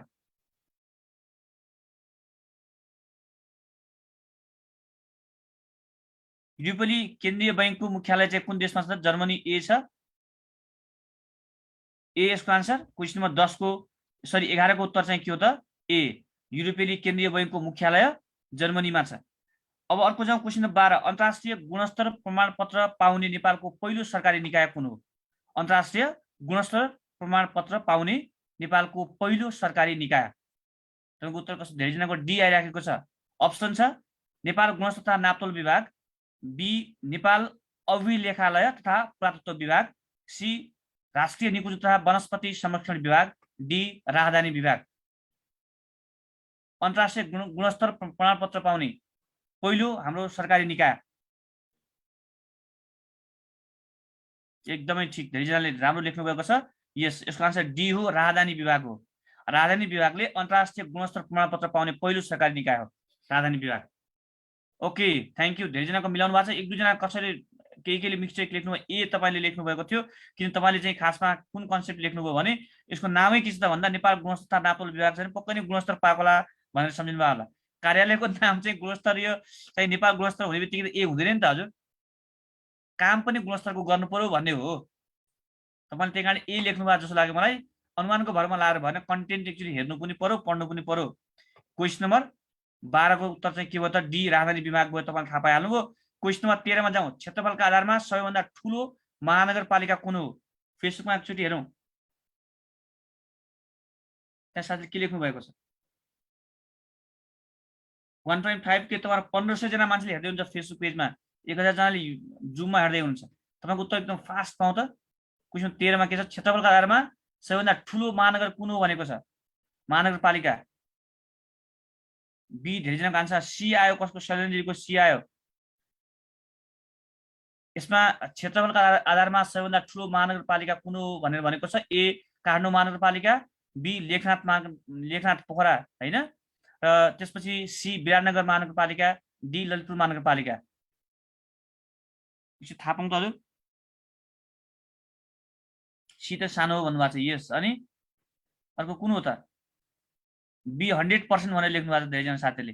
ओके, तपाईँसँग सहमत भयो म पनि। बी, 13 को आन्सर बी, लेखनाथ पोखरा महानगरपालिका सबैभन्दा ठुलो क्षेत्रफलमा चाहिँ छ। क्वेसन 14 मा अगाडि बढिहालौँ। त्यसो भने जोडा मिलाउनुहोस् भनेको छ र सही उत्तर छान्नुहोस् भनेको छ। जोडा मिलाउने। अब ए र बी दुईटा, यसमा चाहिँ ए र दुईटा सम्बन्धका आधारमा जोडा मिलाउनु पर्ने छ। व्यवस्थापिका संसद, व्यवस्थापिका संसद के हो त? अरू सबै संविधान भन्दा व्यवस्थापिका संसद भन्ने कहाँबाट आयो त भन्दा नेपालको अधिसूचना 2063 मार्फत व्यवस्थापिका संसद पुरा भयो। राष्ट्रिय पञ्चायत, राष्ट्रिय पञ्चायत के थियो त? नेपालको संविधान 2019 मा के थियो त भन्दा राष्ट्रिय पञ्चायतको व्यवस्था थियो। अर्को राष्ट्रिय सभा, राष्ट्रिय सभा कहिलेदेखि सुरु भयो? 2047 सालको जब नेपाल अधिराज्यको संविधान थियो नेपाल अधिराज्यको संविधान 2047 देखि के भयो त? राष्ट्रिय सभाको पनि सुरुवात भयो। त्यसै गरिकन डी मा छ महासभा भनेको छ। महासभा त हाम्रो 2015 को संविधानले परिकल्पना गरेको हो। महासभामा चाहिँ नेपाल अधिराज्यको संविधान 2015 ले परिकल्पना गरेको हो महासभा। डी, अफकोर्स उत्तर के भयो त? ए, तपाईँहरूको सहमत भए। क्वेसन 14 को आन्सर ए। थ्याङ्क यू, धेरैजनाले ए लेख्नु भएको छ, मिलाउनु भएको छ। Thank you. संविधानको मैले त्यही कारणले तपाईँलाई यो प्रश्न कहाँबाट आएको त? तपाईँको कोर्समा के लेखेको छ? नेपालको संविधान भनेर मात्रै लेखेको छ। तपाईँले अस्ति भन्दै हुन्थ्यो संविधान यो पढ्नुपर्छ सर भन्दै हुन्थ्यो। संविधान पढ्ने बित्तिकै कम्तीमा नेपालमा संवैधानिक विकासक्रम पनि पढ्नु पर्यो। संवैधानिक विकासक्रम भनेको चाहिँ नेपालका संविधान जति जारी भए हालसम्म 2004 सालमा जारी भएको पहिलो नेपालको संविधान के हो त? नेपाल सरकार वैधानिक कानुनदेखि लिएर हालसम्म जारी भएका हरेक संविधानको चाहिँ नि सर्टकटमा समराइज त्यसको थाहा पाउनु पर्यो, हरेक संविधानका विशेषता थाहा पाउने। त्यसपछि चाहिँ नेपालको वर्तमान संविधान पुरै पढ्नु पर्यो, जुन तपाईँलाई आग्रह गरे। त्यही कारणले संवैधानिक विकासक्रम महत्त्वपूर्ण छ है तपाईँलाई। अब क्वेसन 15 मा जाउँ। निजी क्षेत्रको लगानीमा सम्पन्न भएको नेपालको पहिलो जलविद्युत योजना कुन हो? तपाईँले पढ्नुहुन्छ राष्ट्रिय गौरवका आयोजना, तपाईँको कोर्समा राखेको छ, एकदमै महत्त्वपूर्ण। निजी क्षेत्रको लगानीमा सम्पन्न भएको नेपालको पहिलो जलविद्युत आयोजना कुन हो? थामे, मध्यमर्साङ्दी, फर्पिङ अथवा खिम्ती? धेरैजनाको डी 100% भन्दै आयो। खिम्ती हो? अरू कुनै? सबैको डी आयो। हो सर भन्दै हुन्छ। यहाँ ए र सी पनि लेख्न भ्याउनुभयो कुन साथीहरूले? बिचमा धावा बोल्नुभयो, कोही सर म्याडमहरूले धावा बोल्नुभयो। डी को चाहिँ बहुमत आएको बेलामा केही सर म्याडमले धावा बोल्नुभयो। डी नै हो सर भनेर लेख्नु भएको छ। ओके, तपाईँहरूसँग चाहिँ म यो के भन्छ डी त लेख्नुभयो। त्यो चाहिँ खिम्ती जलविद्युत आयोजना नेपाल निजी क्षेत्रको लगानीमा सम्पन्न भएको नेपालको पहिलो जलविद्युत योजना कुन हो त भन्दाखेरि तपाईँले डी धेरैजना लेख्नुभयो, 100% लेख्नुभयो। तर तपाईँसँग म त यहाँ चाहिँ त असहमति भएर हेर्नुहोस् त, निजी क्षेत्रको सबैभन्दा कुन हो त? थामे पो हो त। निजी क्षेत्रको लगानीमा सम्पन्न भएको नेपालको पहिलो जलविद्युत आयोजना चाहिँ पहिलो त नेपालको फर्पिङ हो। नेपालको मात्र निजी क्षेत्र लगानी निजी क्षेत्रको लगानी होइन। तर यसको आन्सर के हो त थामे। क चाहिँ हो निजी क्षेत्रको लगानीमा सम्पन्न भएको थामे। ए आन्सर। अघि मैले जुन धावाले भनेको थिएँ उहाँले ठिक लेख्नुभयो। रोल्पामा भएको थामे जलविद्युत आयोजना चाहिँ नेपालको सबैभन्दा पहिला के हो त लगानीमा सम्पन्न भएको। ओके, अब चाहिँ जाउँ 16मा। अब चाहिँ हामी जाउँ 16मा। अब चाहिँ जाउँ 16मा। मैले सार्छु, एकदम कन्फ्युज हुन्छ। यस्तै कन्फ्युज हटाउनु त हो नि। अब अगाडि बढौँ। ओके, क्वेसन 16मा अगाडि बढौँ। र नेपालमा वार्षिक औसत तापक्रम वृद्धि हुने गरेको यहाँ त तपाईँलाई क्वेसन 16मा एकचोटि जाउँ। मलाई डिस्टर्ब गर्नु कसले भाइबरमा फोन गरेर। नेपालमा वार्षिक औसत तापक्रम वृद्धि कति हुने गरेको छ? क्वेसन 16 जाउँ। 16 को आन्सर चाहिँ 0.04 डिग्री सेल्सियस। अब चाहिँ नेपालमा वार्षिक औसत तापक्रम वृद्धि 0.04। तपाईँले धेरै ठिक लेख्नुभयो। क्वेसन 17मा जाउँ। सार्क शिखर सम्मेलन पर्यवेक्षक नभएको मुलुक कुन हो? तलका मध्ये चाहिँ अस्ट्रेलिया, संयुक्त राज्य अमेरिका, रुस र चीन। Question number 17। ओके, ठिक छ, रुस। यसको उत्तर ठिक हो, रुस हो। Question number 18। दिएका कथनहरू अध्ययन गरी सही विकल्प छनौट गर्नुहोस् भनिएको छ। 18मा जाउँ।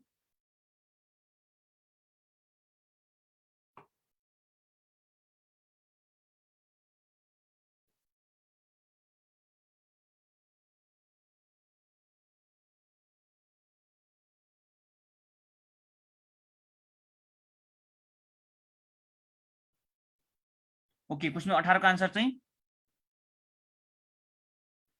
नेपाल 14 डिसेम्बर 1955मा संयुक्त राष्ट्र सङ्घको सदस्य भएको हो। ठिक। यसको उत्तर चाहिँ 1955मा चाहिँ 1955 डिसेम्बर 14मा नेपाल संयुक्त राष्ट्र सङ्घको सदस्य भएको थियो। र यसपछि अर्को के छ त भन्दा नेपाल सबैभन्दा पहिलो सदस्य भएको अन्तर्राष्ट्रिय संस्था संयुक्त राष्ट्र सङ्घ हो, यो होइन। भनेपछि यसको उत्तर के भयो त भन्दा ए ठिक बी, यानि कि 1 ठिक 2 बेठिक। क्वेसन नम्बर के आयो त? डी यसको आन्सर हो। क्वेसन 18 को आन्सर डी। निम्न मध्ये कुन हिमालको उचाइ 8000 भन्दा कम छ? A mountain K2, B Manaslu, C Makalu, D mount Elbrus. Question 19मा जाउँ। 8000 भन्दा कम उचाइ।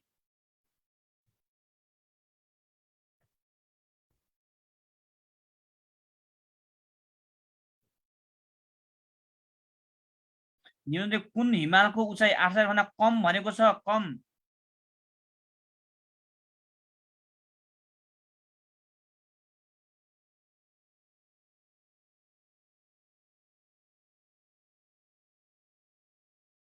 ओम प्रकाशजीसँग सहमति जनाउनु गएमा चाहिँ यसको सबैको एकचोटि म तपाईँको भाइरल ग्रुपमा पनि राखौँला, एकचोटि पत्ता लगाउनु होला। क्वेसन 19 को आन्सर ए सँग सहमति जनाउनु पर्ने भयो। Okay, question number 20। पूर्वदेखि पश्चिमको क्रममा नेपालका सहरहरूको निम्न कुन समूह ठिक हो भनेको छ? समूह चिनाउनु पर्यो। क्वेसन नम्बर 20 को आन्सर एकचोटि हेरौँ। भद्रपुर, भरतपुर, बुटोल, तौलिया। र अनि यो हामीले सूची बनाउने कुरा हुन्छ। अर्को कुरा के छ? भद्रपुर, बुटोल, भरतपुर, तौलिया। यो पूर्वदेखि पश्चिमसम्मको, पूर्वदेखि पश्चिम हुँदै आउनु पर्यो, पूर्वदेखि। क्वेसन 20 को उत्तर चाहिँ ए। यसमा धेरै झुकिनु परेन, तपाईँहरूसँग सहमति जनाए ए। क्वेसन 20 मा तपाईँले असहमति जनाउनु भएको एउटा प्रश्न छ, यसलाई एकचोटि प्रश्न हेर्नुहोस् ल। यो प्रश्नको उत्तर एकचोटि हेर्नु होला। Question number 21। जाति व्यवस्थाको वर्णन कुन वेदमा गरिएको छ? जाति व्यवस्थाको वर्णन कुन वेदमा गरिएको छ? क्वेसन नम्बर 21 एकचोटि हेरौँ। ऋग्वेद, सामवेद, यजुर्वेद माथिका कुनै पनि होइनन्।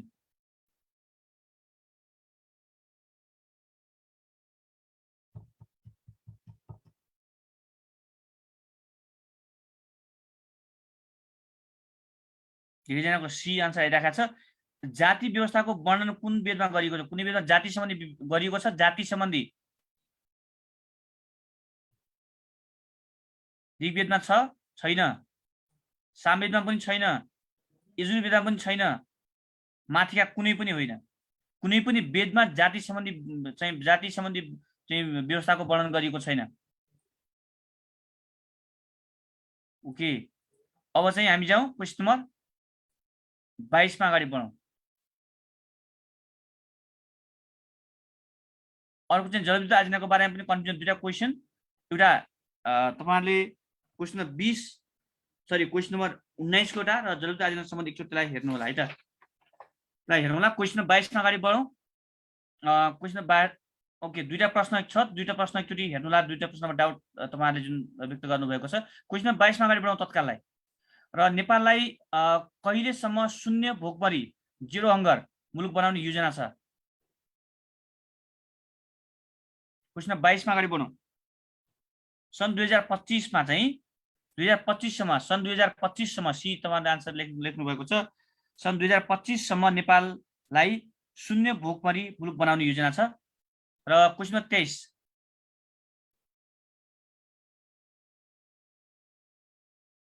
क्वेसन 23 मा अगाडि बढौँ। 23 मा जवाब दिनुहोस् त, कोडबाट सही उत्तर छान्नुहोस् भनेको छ। क्वेसन नम्बर 23 को आन्सर चाहिँ सुनिता बोहरा, उहाँ फुटबल खेल खेल्नुहुन्छ। र सरस्वती चौधरी, उहाँ भलिबल खेल्नुहुन्छ। महिला खेलाडीको नाम यहाँ छ विमल घट्टीमगर, उहाँ चाहिँ विमल घट्टीमगर, सरी यो चाहिँ एकछिनै यहाँ यो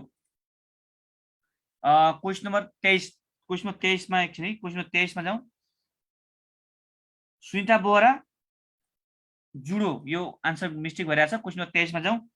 क्वेसन नम्बर 23 मा सुनिता बोहरा जुडो खेलको हुनुहुन्छ। र त्यसपछि सरस्वती र विमल घटी मगर डी फुटबल र गौरीका सिंह त पौडीको तपाईलाई कन्ठै छ। यसको उत्तर चाहिँ के हो त भन्दा क्वेसन 23 को उत्तर कुन मिल्यो?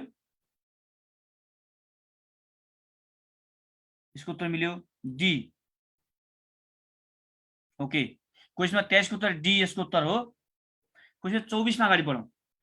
नेपालमा प्रथम टेस्ट ट्युब बेबी ओम मणि तामाङको जन्म कहिले भएको हो?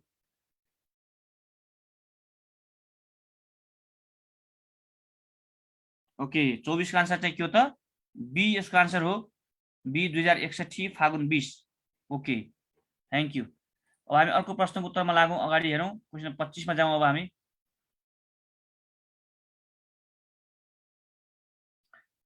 अ 25 मा भनेको छ प्रश्न, सन् 2019 मा रसियामा आयोजित विश्वकप फुटबल प्रतियोगिताको पहिलो खेल कुन कुन देशका बीचमा भएको थियो?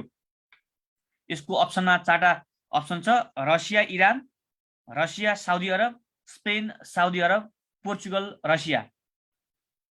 क्वेसन नम्बर 25 को उत्तर एकचोटि खोजौं। धेरैजनाको बी भन्ने उत्तर आएको छ। थ्याङ्क यू टमाटर समत। रसिया र साउदी अरब बीच भएको थियो। 25 को आन्सर चाहिँ बी। क्वेसन नम्बर 26, निम्नमध्ये कुन सार्कको संस्थापक राष्ट्र होइन? संस्थापक राष्ट्र होइन भनेको छ। 26 को प्रश्नको के हेरौँ।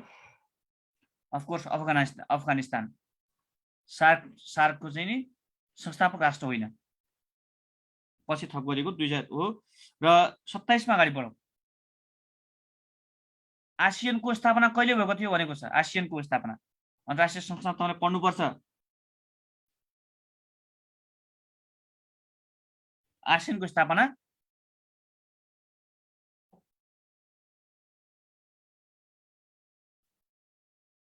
ओके, तपाईहरुसँग सहमति जनाए। यसको आन्सर सी 1967 अगस्त 9।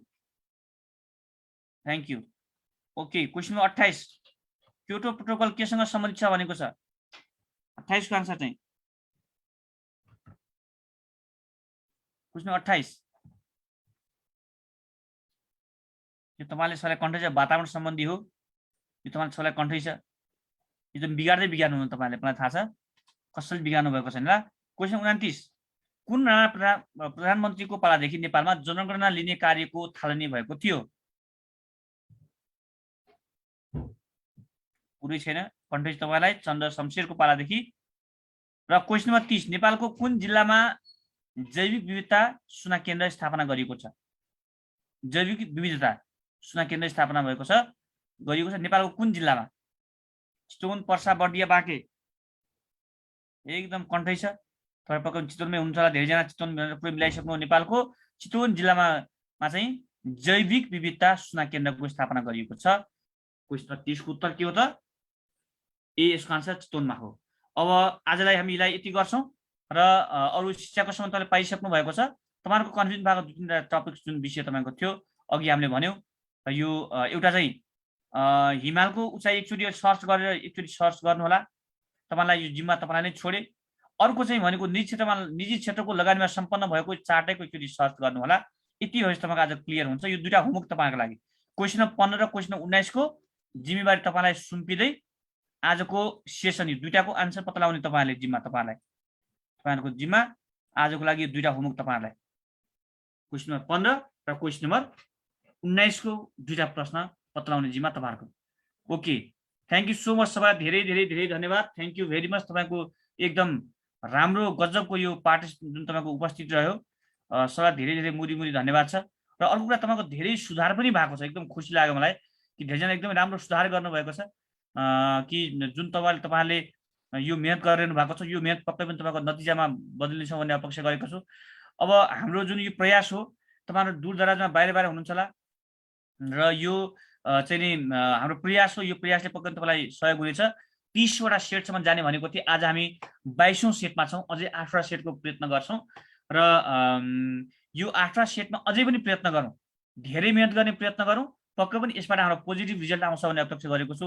आज तपाईँले धेरै राम्रो मेहनत गरिरहनु भएको छ र जिकेमा अझै गहिराइमा जानुहोस्, जिकेमा निकै सिम्पल तर डेप्थमा जानुहोस्, एकदमै भास्ट र डेप्थ होइन, भास्टमा एकदम गहिरो, एकदमै गाह्रो गाह्रोमा गहिराइमा होइन, इन जेनरल कुरो तर एकदम सानो कुरालाई चाहिँ बढी ख्याल गर्नुहोस्। तपाईँलाई त्यस्तो प्रश्न सोध्छ र त्यो काम गर्नु होला।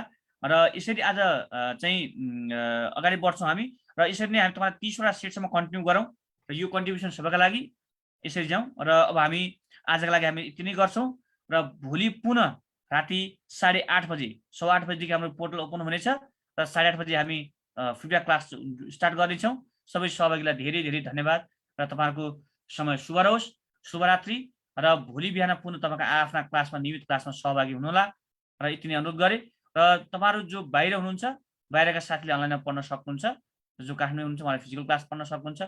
यो चाहिँ अनलाइनमा भर्ना गर्नुभएका साथीहरू फिजिकल क्लासमा पढ्न आउने होइन, अनलाइनै पढ्ने हो तपाईँहरूले, तपाईँहरू त्यसै कुद्न आउने होइन, तपाईँहरूले घरमा मजाले बस्ने पढ्ने, जसले अनलाइनमै भर्ना गर्नुभएछ अनलाइनै पढ्ने, फिजिकल क्लासको लागि भर्ना गर्नुभएको साथीहरूले फिजिकल क्लास पढ्न आउनुभयो हुन्छ भन्न खोजेको है त।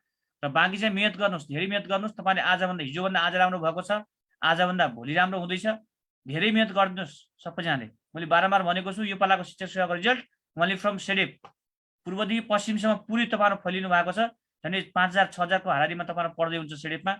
म आशा गर्छु कि सबै सहभागीहरू चाहिँ पूर्वदेखि पश्चिमसम्म जहाँको रिजल्ट आए पनि कम्प्लिट रिजल्ट हुनुपर्छ सेडेपको, यसका लागि मात्रै भयो भने हामीले मेहनत गर्दैछौँ। अल द बेस्ट, सबैजनालाई धेरै धेरै पढ्नुहोस्, धेरै मेहनत गर्नुहोस्। यो स्थायी जागिर हो, यो जीवनभरको लागि पुग्ने गरी हो। भोलि पर्सि चाहिँ नि यो रिटायरमेन्ट भएपछि को लागि सम्मका लागि तपाईँ अलिकति पढ्दै हो, त्यही कारणले अलिकति यति मेहनत गर्दै हो। यो जीवनको जम्मा करियरका लागि 1-2 बेला कन्ट्रिब्युट गर्न लोभ नगर्नुहोस्, अप्ठ्यारो नमान्नुहोस्। यो अवसर फेरि फेरि आउँदैन, अवसरको सही सदुपयोग गर्नु पर्यो। जति सिट अहिले खुलेको छ यसपछि खुल्न गाह्रो हुन्छ र त्यही कारणले तपाईँले धेरै मेहनत गर्नु पर्यो। अहिले फेरि तपाईँलाई 2 महिना 3 महिनाको समय चाहिँ टाइम दिन, त्यो पनि 2-3 महिना समय छ, त्यो पनि दैनिक रूपमा 3-4 घन्टा 4-5 घन्टा पढ्नु छ। त्यति पनि टाइम दिएन भने त्यो स्थायी जागिरको लागि कसरी हुन्छ? 1-2 महिना पढेर अलिअलि किताब पल्टाएर अनि अलिअलि ट्युसन सेन्टरमा गएर 10-15 हजार रुपियाँ बुझाएर त्यति हुँदैमा चाहिँ स्थायी जागिर हुने भइदिया भए त सबै मान्छे भइहाल्थ्यो नि। 15 हजारको ठाउँमा 15 लाखै बुझाउँथ्यो होला मान्छेले। स्थायी जागिर पाइन्छ, सार्वजनिक पदको जागिर, मान मर्यादा इज्जतको जागिर पाइन्छ भनेदेखि त मान्छेले 15 हजारको कुरा के भएर 2-3 महिना काठमाडौँ किन 10 वर्ष काठमाडौँ बस्दिन्थ्यो? बाँग्रेको 30 वर्ष त सरकारी जागिर गर्न पाइन्थ्यो। तपाईँहरू त जम्मा 1 महिना काठमाडौँ बस्न आउनु भएको छ। त्यसो भएको हुँदा यो अबको करिब 1-1.5 महिनाको मेहनत गर्न अप्ठ्यारो नमान्नुहोस्। फर्स्ट रोको इक्जाम आउन जम्मा धेरै बाँकी छैन, करिब धेरै 1.5 महिना पनि बाँकी छैन हामीसँग। त्यो 1.5 महिनाको सम्म धेरै मेहनत गर्नुहोस्। फर्स्ट पेपर मैले बारम्बार भनेको छु, सेकेन्ड पेपरमा नअल्झिनुहोस्, फर्स्ट पेपरलाई धेरै मेहनत गर्नुहोस्। त्यसो भन्दा फर्स्टमा धेरै मेहनत गर्नु पनि राम्रो हुन्छ। फर्स्टमा कम्तीमा पास गर्नु भनेर सेकेन्ड पेपर जान पाइन्छ, तर सेकेन्ड पेपरलाई घरमा कम्तीमा 1-2 घण्टा पढ्दै गर्नुहोस्। सेकेन्ड पेपर चाहिँ घरमा 1-2 घण्टा टाइम दिँदै गर्नु पर्यो।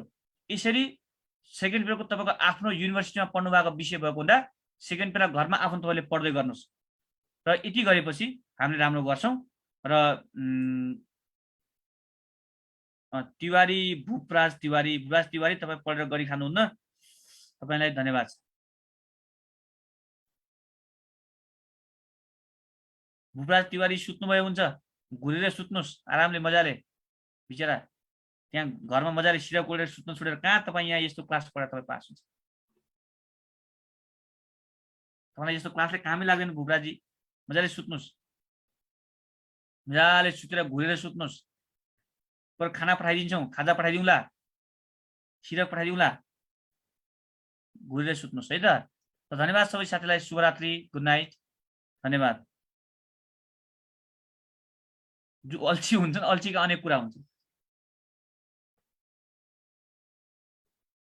थ्याङ्क यू सो मच, धन्यवाद सबैलाई।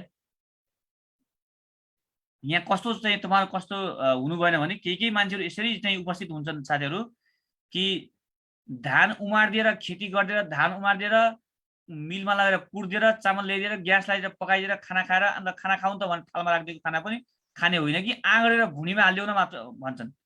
भुँडीमा हालेर अझ पचाइदियो पनि हो, त्यति मात्रै कहाँ हो र? आँ गरिदियो, भुँडीमा हालिदियो, मुखबाट चपाएर भुँडीमा पुर्याइदियो, भुँडीमा गएर पचाइ पनि दियो भन्छन्। त्यसरी पार लाग्छ? त्यति सजिलो छ? धन्यवाद हजुर, धेरै बुझ्नु भएको छ तपाईँहरूले। अब के भन्नु र, गुरुआमा है त, धन्यवाद। तपाईँलाई यो अल्झाउन धेरै मान्छे आउँछ नि, यहाँ डिस्टर्ब गर्न हेर्नुहोस्, सजग हुनुहोस्। के प्रतिस्पर्धा हो? तपाईँहरूलाई यहाँ जोडिनु भएको मान्छेलाई अल्झाउन पाएन त मान्छे त कोही गएन अगाडि। त्यही कारण चाहिँ सजग हुनु होला, मेहनत गर्नुहोस्, पढ्नुहोस् है त। थ्याङ्क यू सो मच, धन्यवाद। धेरै मेहनत गर्नुहोस् हजुर, मेहनत गरी चाहिँ हुन्छ। यो खासमा यो ट्युसन सेन्टरमा पढ्नै पर्छ भनेर छँदै छैन नि, त खासमा पढ्ने त आफै नै हो। एउटा माहौल मात्रै तपाईँलाई दिन खोजेको, पढ्नुपर्छ भन्ने भावनाको जागृत मात्रै गर्न खोजेन हो। ट्युसन सेन्टरमा नाम लिएर पढ्ने भइदियो भए त यहाँ काम गर्ने कर्मचारी, प्राइभेटमा काम गर्ने कर्मचारी किन चाहिँ नि उ गर्थ्यो त? सबै मान्छे पढेर सबै एकैचोटि पास भइहाल्थ्यो नि, ट्युसन पढेर पास नै भइहाल्यो। जो मान्छे मेहनत गर्न सक्नुहुन्छ, जो अरूभन्दा बढी मेहनत गर्नुहुन्छ, जो अल्छी गर्नुहुन्न, जो आफ्नो बौद्धिकतालाई बढाउन चाहनुहुन्छ, जो कसैले चाहिँ समाजमा, परिवारमा, आफ्नो व्यक्तिगत जीवनमा केही पोजिटिभ कन्ट्रिब्युसन गर्न चाहनुहुन्छ, कोही सकारात्मक परिवर्तनका लागि लाग्नु भएको छ। तपाईँले गरेको अघि आज एकजना डोल्पाको साथीहरूसँग भेट भयो, डोल्पाका सरहरूसँग अघि बिदा गर्दा एकदम नराम्रो लाग्यो मलाई। उहाँहरू बिदाई गरेर जानुभयो। उहाँ घरमा चाहिँ उहाँले भन्दै हुन्थ्यो, उहाँको दाई भाइ दुईजनै सरमा सुन्दै हुन्छ, तपाईँलाई फेरि पनि नमस्कार सलाम छ मेरो। उहाँ अघि आउनु भएको थियो, घरमा हामी त्यो डोल्पाको त्यो एरियामा हामी मात्रै सरकारी जागिर भन्दै हुन्थ्यो। अनि उहाँले भन्दै हुन्थ्यो, उहाँ आफू एकजना सरकारी प्रधानाध्यापक हुनुहुन्छ, भाइ पनि शिक्षक, स्थायी शिक्षक हुनुहुन्छ, र उहाँको म्याडम पनि सरकारी स्थायी शिक्षक हुनुहुन्छ। उहाँले पनि पहिला यहाँ पढ्नु भएको थियो, त यहाँ पढेर नाम चाहिँ निस्किया होइन त। त्यति टाढादेखि बिचरा चप्पल लगाउँदै त्यो जाडोमा चाहिँ त्यति खर्च गरेर त्यहाँदेखि यहाँ काठमाडौँ आएर दुःख गरेर पढेर नाम निस्किया उहाँहरूको चाहिँ। अहिले उहाँ चाहिँ हुम्ला जस्तो त्यस्तो ठाउँमा, तपाईँहरूको धेरैजना हुम्ला डुल्पाको सर हुनुहुन्छ, सर म्याम हुनुहुन्छ, दुर्गमबाट आउनु भएको छ। त तपाईँहरूको आफ्नो पौरखले मेहनत गरेर तपाईँहरू हुनुभएको हो नि त। त्यही कारण त्यो यो सानसानो कुरामा चाहिँ तपाईँ झुक्किने अनि ट्युसन सेन्टर गएर पढ्दै नाम निस्किने भन्ने होइन। ट्युसन सेन्टर तपाईँलाई फेसिलिटेट गरिदिने हो, तपाईँलाई चाहिँ पढ्नुपर्छ भन्ने जागृत गराउने हो, मोटिभेट गरिदिने हो। यी यस्ता प्रश्नहरू दियो भने कम्तीमा अघि तपाईँलाई 2टा प्रश्नको उत्तर त्यहाँ तपाईँलाई कन्फ्युज गराएको छु नि। अब तपाईँले त्यो प्रश्न खोज्नुहोस् न। यदि खोज्नु भने तपाईँले के मात्रै पत्ता लगाउनुहुन्छ? नेपालमा भएका सबै हाइड्रो पावर तपाईँले खोज्नुहुन्छ, नेपालमा भएका सबै हिमालहरू खोज्न थाल्नुहुन्छ तपाईँले। कुन हिमाल 8000 भन्दा माथि छ, कुन हिमाल तल छ भनेको छ, त्यो उत्तर यहाँ मसँग छ। तपाईँ त्यो हिमालको उत्तर नभएर होइन नि, त्यो त कुरा तपाईँले एकछिनै भेटिन्छ। नेपालप्रति टक्कै छ, 3 राखेको छ। त्यही कारण तपाईँहरूसँग त्यो छ, खोज्ने बानीको विकास गर्नुहोस् भनेर तपाईँलाई होमवर्क दिएको छ। त्यसो भएको हुँदा त्यो त त्यति त तपाईँले गर्नु पर्यो भन्ने हो। कतिको खोज्नुहुन्छ भन्ने कुरा, कतिको गर्नुहुन्छ भन्ने कुरा हो। यसरी ट्युसन सेन्टर जागृत गराउने हो। कम्तीमा प्रश्नको उत्तर तपाईँलाई थाहा पाइ पनि तपाईँलाई चाहिँ कम्ती यसो गर्नु भने तपाईँले मेहनत गर्नुहुन्छ नि त। अब यति भयो चाहिँ खोज्नुहुन्छ आज तपाईँले, लौ न यहाँ त यो उत्तर त सबैले डी भनेको एउटा मात्रै सेभेल मात्रै ए भनौँ किन यस्तो रहेछ भन्ने हो। त्यही भएर चाहिँ यो प्रश्न चाहिँ तपाईँहरूले चाहिँ नि यसरी खोज्नुहोस्, मेहनत गर्नुहोस्, यसरी लाग्नुहुन्छ कि भनेर। त्यही भएर चाहिँ नि मेहनत गर्नुहोस्, बाँकी त तपाईँलाई अब हामीले गर्ने त यही नै हो, यति नै हो हामीले गर्ने सहयोग। राम्रो लाग्यो मान्छेले जोइन गर्ने, जसलाई चाहिँ निर्णय लागेको छ मजाले घुरेर सुत्ने, सिरक ओड्ने, घरमा सिरक जिन्दाबाद, मजाले चाहिँ नि बेड छँदैछ, बिस्तारा छँदैछ, जाडो लागेको छ हिटर ताप्नुहोस्, आनन्द छ मजाले सुत्नुहोस्, टेन्सनै छैन है त हजुर। धन्यवाद सबैजनालाई, थ्याङ्क यू सो मच। मेहनत गर्नुहोस्, पौरखमा चाहिँ मेहनत गर्ने र पौरखी मान्छेलाई त्यो परिश्रमको फलको स्वाद लिन छुट्टै मजा आउँछ, हेर्नुहोस् आनन्द आउँछ। जो पौरखी हुन्छ नि त्यो मान्छे त्यसको त्यो पौरखबाट चाहिँ नि आएको त्यो परिश्रमको फल प्राप्त गर्दाखेरि त्यसको रसास्वादन गर्न कति आनन्द आउँछ, त्यसको आनन्द छुट्टै छ हेर्नुहोस्। त्यही कारणले तपाईँ जब मेहनत गर्नुहुन्छ नि दुःख गरेर त्यसको मजै छुट्टै हुन्छ। त्यो दुःखको चाहिँ भोलिपर्सि जब सुख तपाईँले त्यसको फल प्राप्त गर्नुहुन्छ नि त्यसको छुट्टै चाहिँ मजा आउँछ, आनन्द आउँछ। जीवन आनन्द प्राप्त गर्नुहुन्छ, बल्ल जीवन बुझ्नुहुन्छ। त्यो धेरैले बुझ्नु भएको छ, यहाँ बुझ्नु भएको अराउन्ड तपाईँ बहुसङ्ख्यक अराउन्ड 90-95% त्यो महत्त्व बुझ्नु भएको छ। कोही कोही मान्छे 1-2% हुन्छ तर केही छैन, उहाँले पनि यसरी बुझ्दै जानुहुन्छ। त्यही कारण तपाईँहरूको सङ्गत गर्दै हुन्छ नि त, त्यसो हो नि त कुरो त। त्यही कारण तपाईँहरूको पछि पछि लाएर लौ न यता सेडेपका मान्छे पन्टाले भनेर तपाईँ पछि पछि आएर फेसबुकमा लाइभमा बसिया होइन त भने, यसो हो नि त। नत्र तपाईँहरू सुत्नुहुन्थ्यो नि त, नभए टिभी त्यहाँ फिल्म हेर्नुहुन्थ्यो होला, गीत सुन्नुहुन्थ्यो होला, किन उहाँहरू चाहिँ यहाँ हेर्न थाल्नुभयो त भन्दा पक्कै पनि तपाईँहरूको पछि लाग्नु भएको छ। किनभने यसबाट केही न केही पक्कै पनि केही पोजिटिभ प्राप्त हुने भएको छ, बिस्तारै बुझ्नुहुने भएको छ नि, त्यो हो नि त कुरो। हस्, थ्याङ्क यू सो मच, धन्यवाद। मेहनत गर्नुहोस् हजुर। उता मोहनजीले यहीँ पढेर नाम निकाल्नु भन्छ, थ्याङ्क यू मोहन सर, धन्यवाद हजुर, थ्याङ्क यू सो मच, धन्यवाद सबै साथीहरूलाई। शुभरात्रि। मेरा कुरा आजको लागि यति नै। मेरा कुराले कसैलाई तितो लाग्यो भने अन्यथा नमान्नु होला, यो तपाईँहरूको राम्राका लागि हो, बाटो नबिराउनुहोस् भन्नको लागि हो। यति गरी कम्तीमा चाहिँ गर्नुपर्छ भन्ने भावना जागृत हुन्छ कि भन्नको लागि हो, अन्यथा फेरि मैले भने त हुने होइन। तर हो कि क्या हो भन्ने हामीले गराइदिने हो कि, अरू त तपाईँ गरिहाल्नुहुन्छ नि। तपाईँ त यदि पढ लेखेको मान्छेहरू, मास्टर्स गरेको, एमएड गरेको, बिएड गरेको, यता विद्यार्थीलाई सयौँ विद्यार्थीलाई वर्षदेखि पढाएको हजुरहरूकै कति विद्यार्थीहरू हुनुहुन्छ। हजुरले पढाएर विद्यार्थी कोही डक्टर बन्दैछन्, कोही पाइलट बन्दैछन्, यस्तो हो नि त। तपाईँ दुःख गरेर चाहिँ कुनै स्कुलमा कलेजमा पढाइराख्नु भएको सर म्यामहरूले त्यस्तो भएको छ नि त। 8-9 क्लासमा 9-10 क्लासमा पढाउनु भएको तपाईँका हजुरहरूका कति विद्यार्थीहरू त अहिले चाहिँ कोही के अरे पाइलट के भन्छ पाइलट पढ्दैछन्, कोही इन्जिनियर पढ्दैछन्, कोही डक्टर पढ्दैछन्, कोही एजुकेसन पढ्दैछन्, कोही म्याथ पढ्दैछन्, कोही इङ्ग्लिस पढ्दैछन्, सोसियोलोजी पढ्दैछन्, कोही इकोनोमिक्स पढ्दैछन्। एकदम मेहनत गर्दै हुन्छ नि त, त्यो हो नि त कुरो त। त्यही कारण तपाईँहरू भनेको अरूभन्दा शिक्षित मान्छे हो, विद्वान मान्छे हो। अर्को कुरा शिक्षाका बाटो देखाउने मान्छे पनि हो नि त, असल मान्छे हो नि त। त्यसो हुँदा आचरण पनि असल हुनुपर्छ भन्ने मेरो ध्यान आकर्षण मात्रै हो तपाईँहरूलाई। अरू त हजुरहरू बुझेकै मान्छे हो नि, मैले भन्नै पर्दैन नि है त। थ्याङ्क यू सो मच, धन्यवाद सबैलाई। शुभरात्रि, बाई बाई।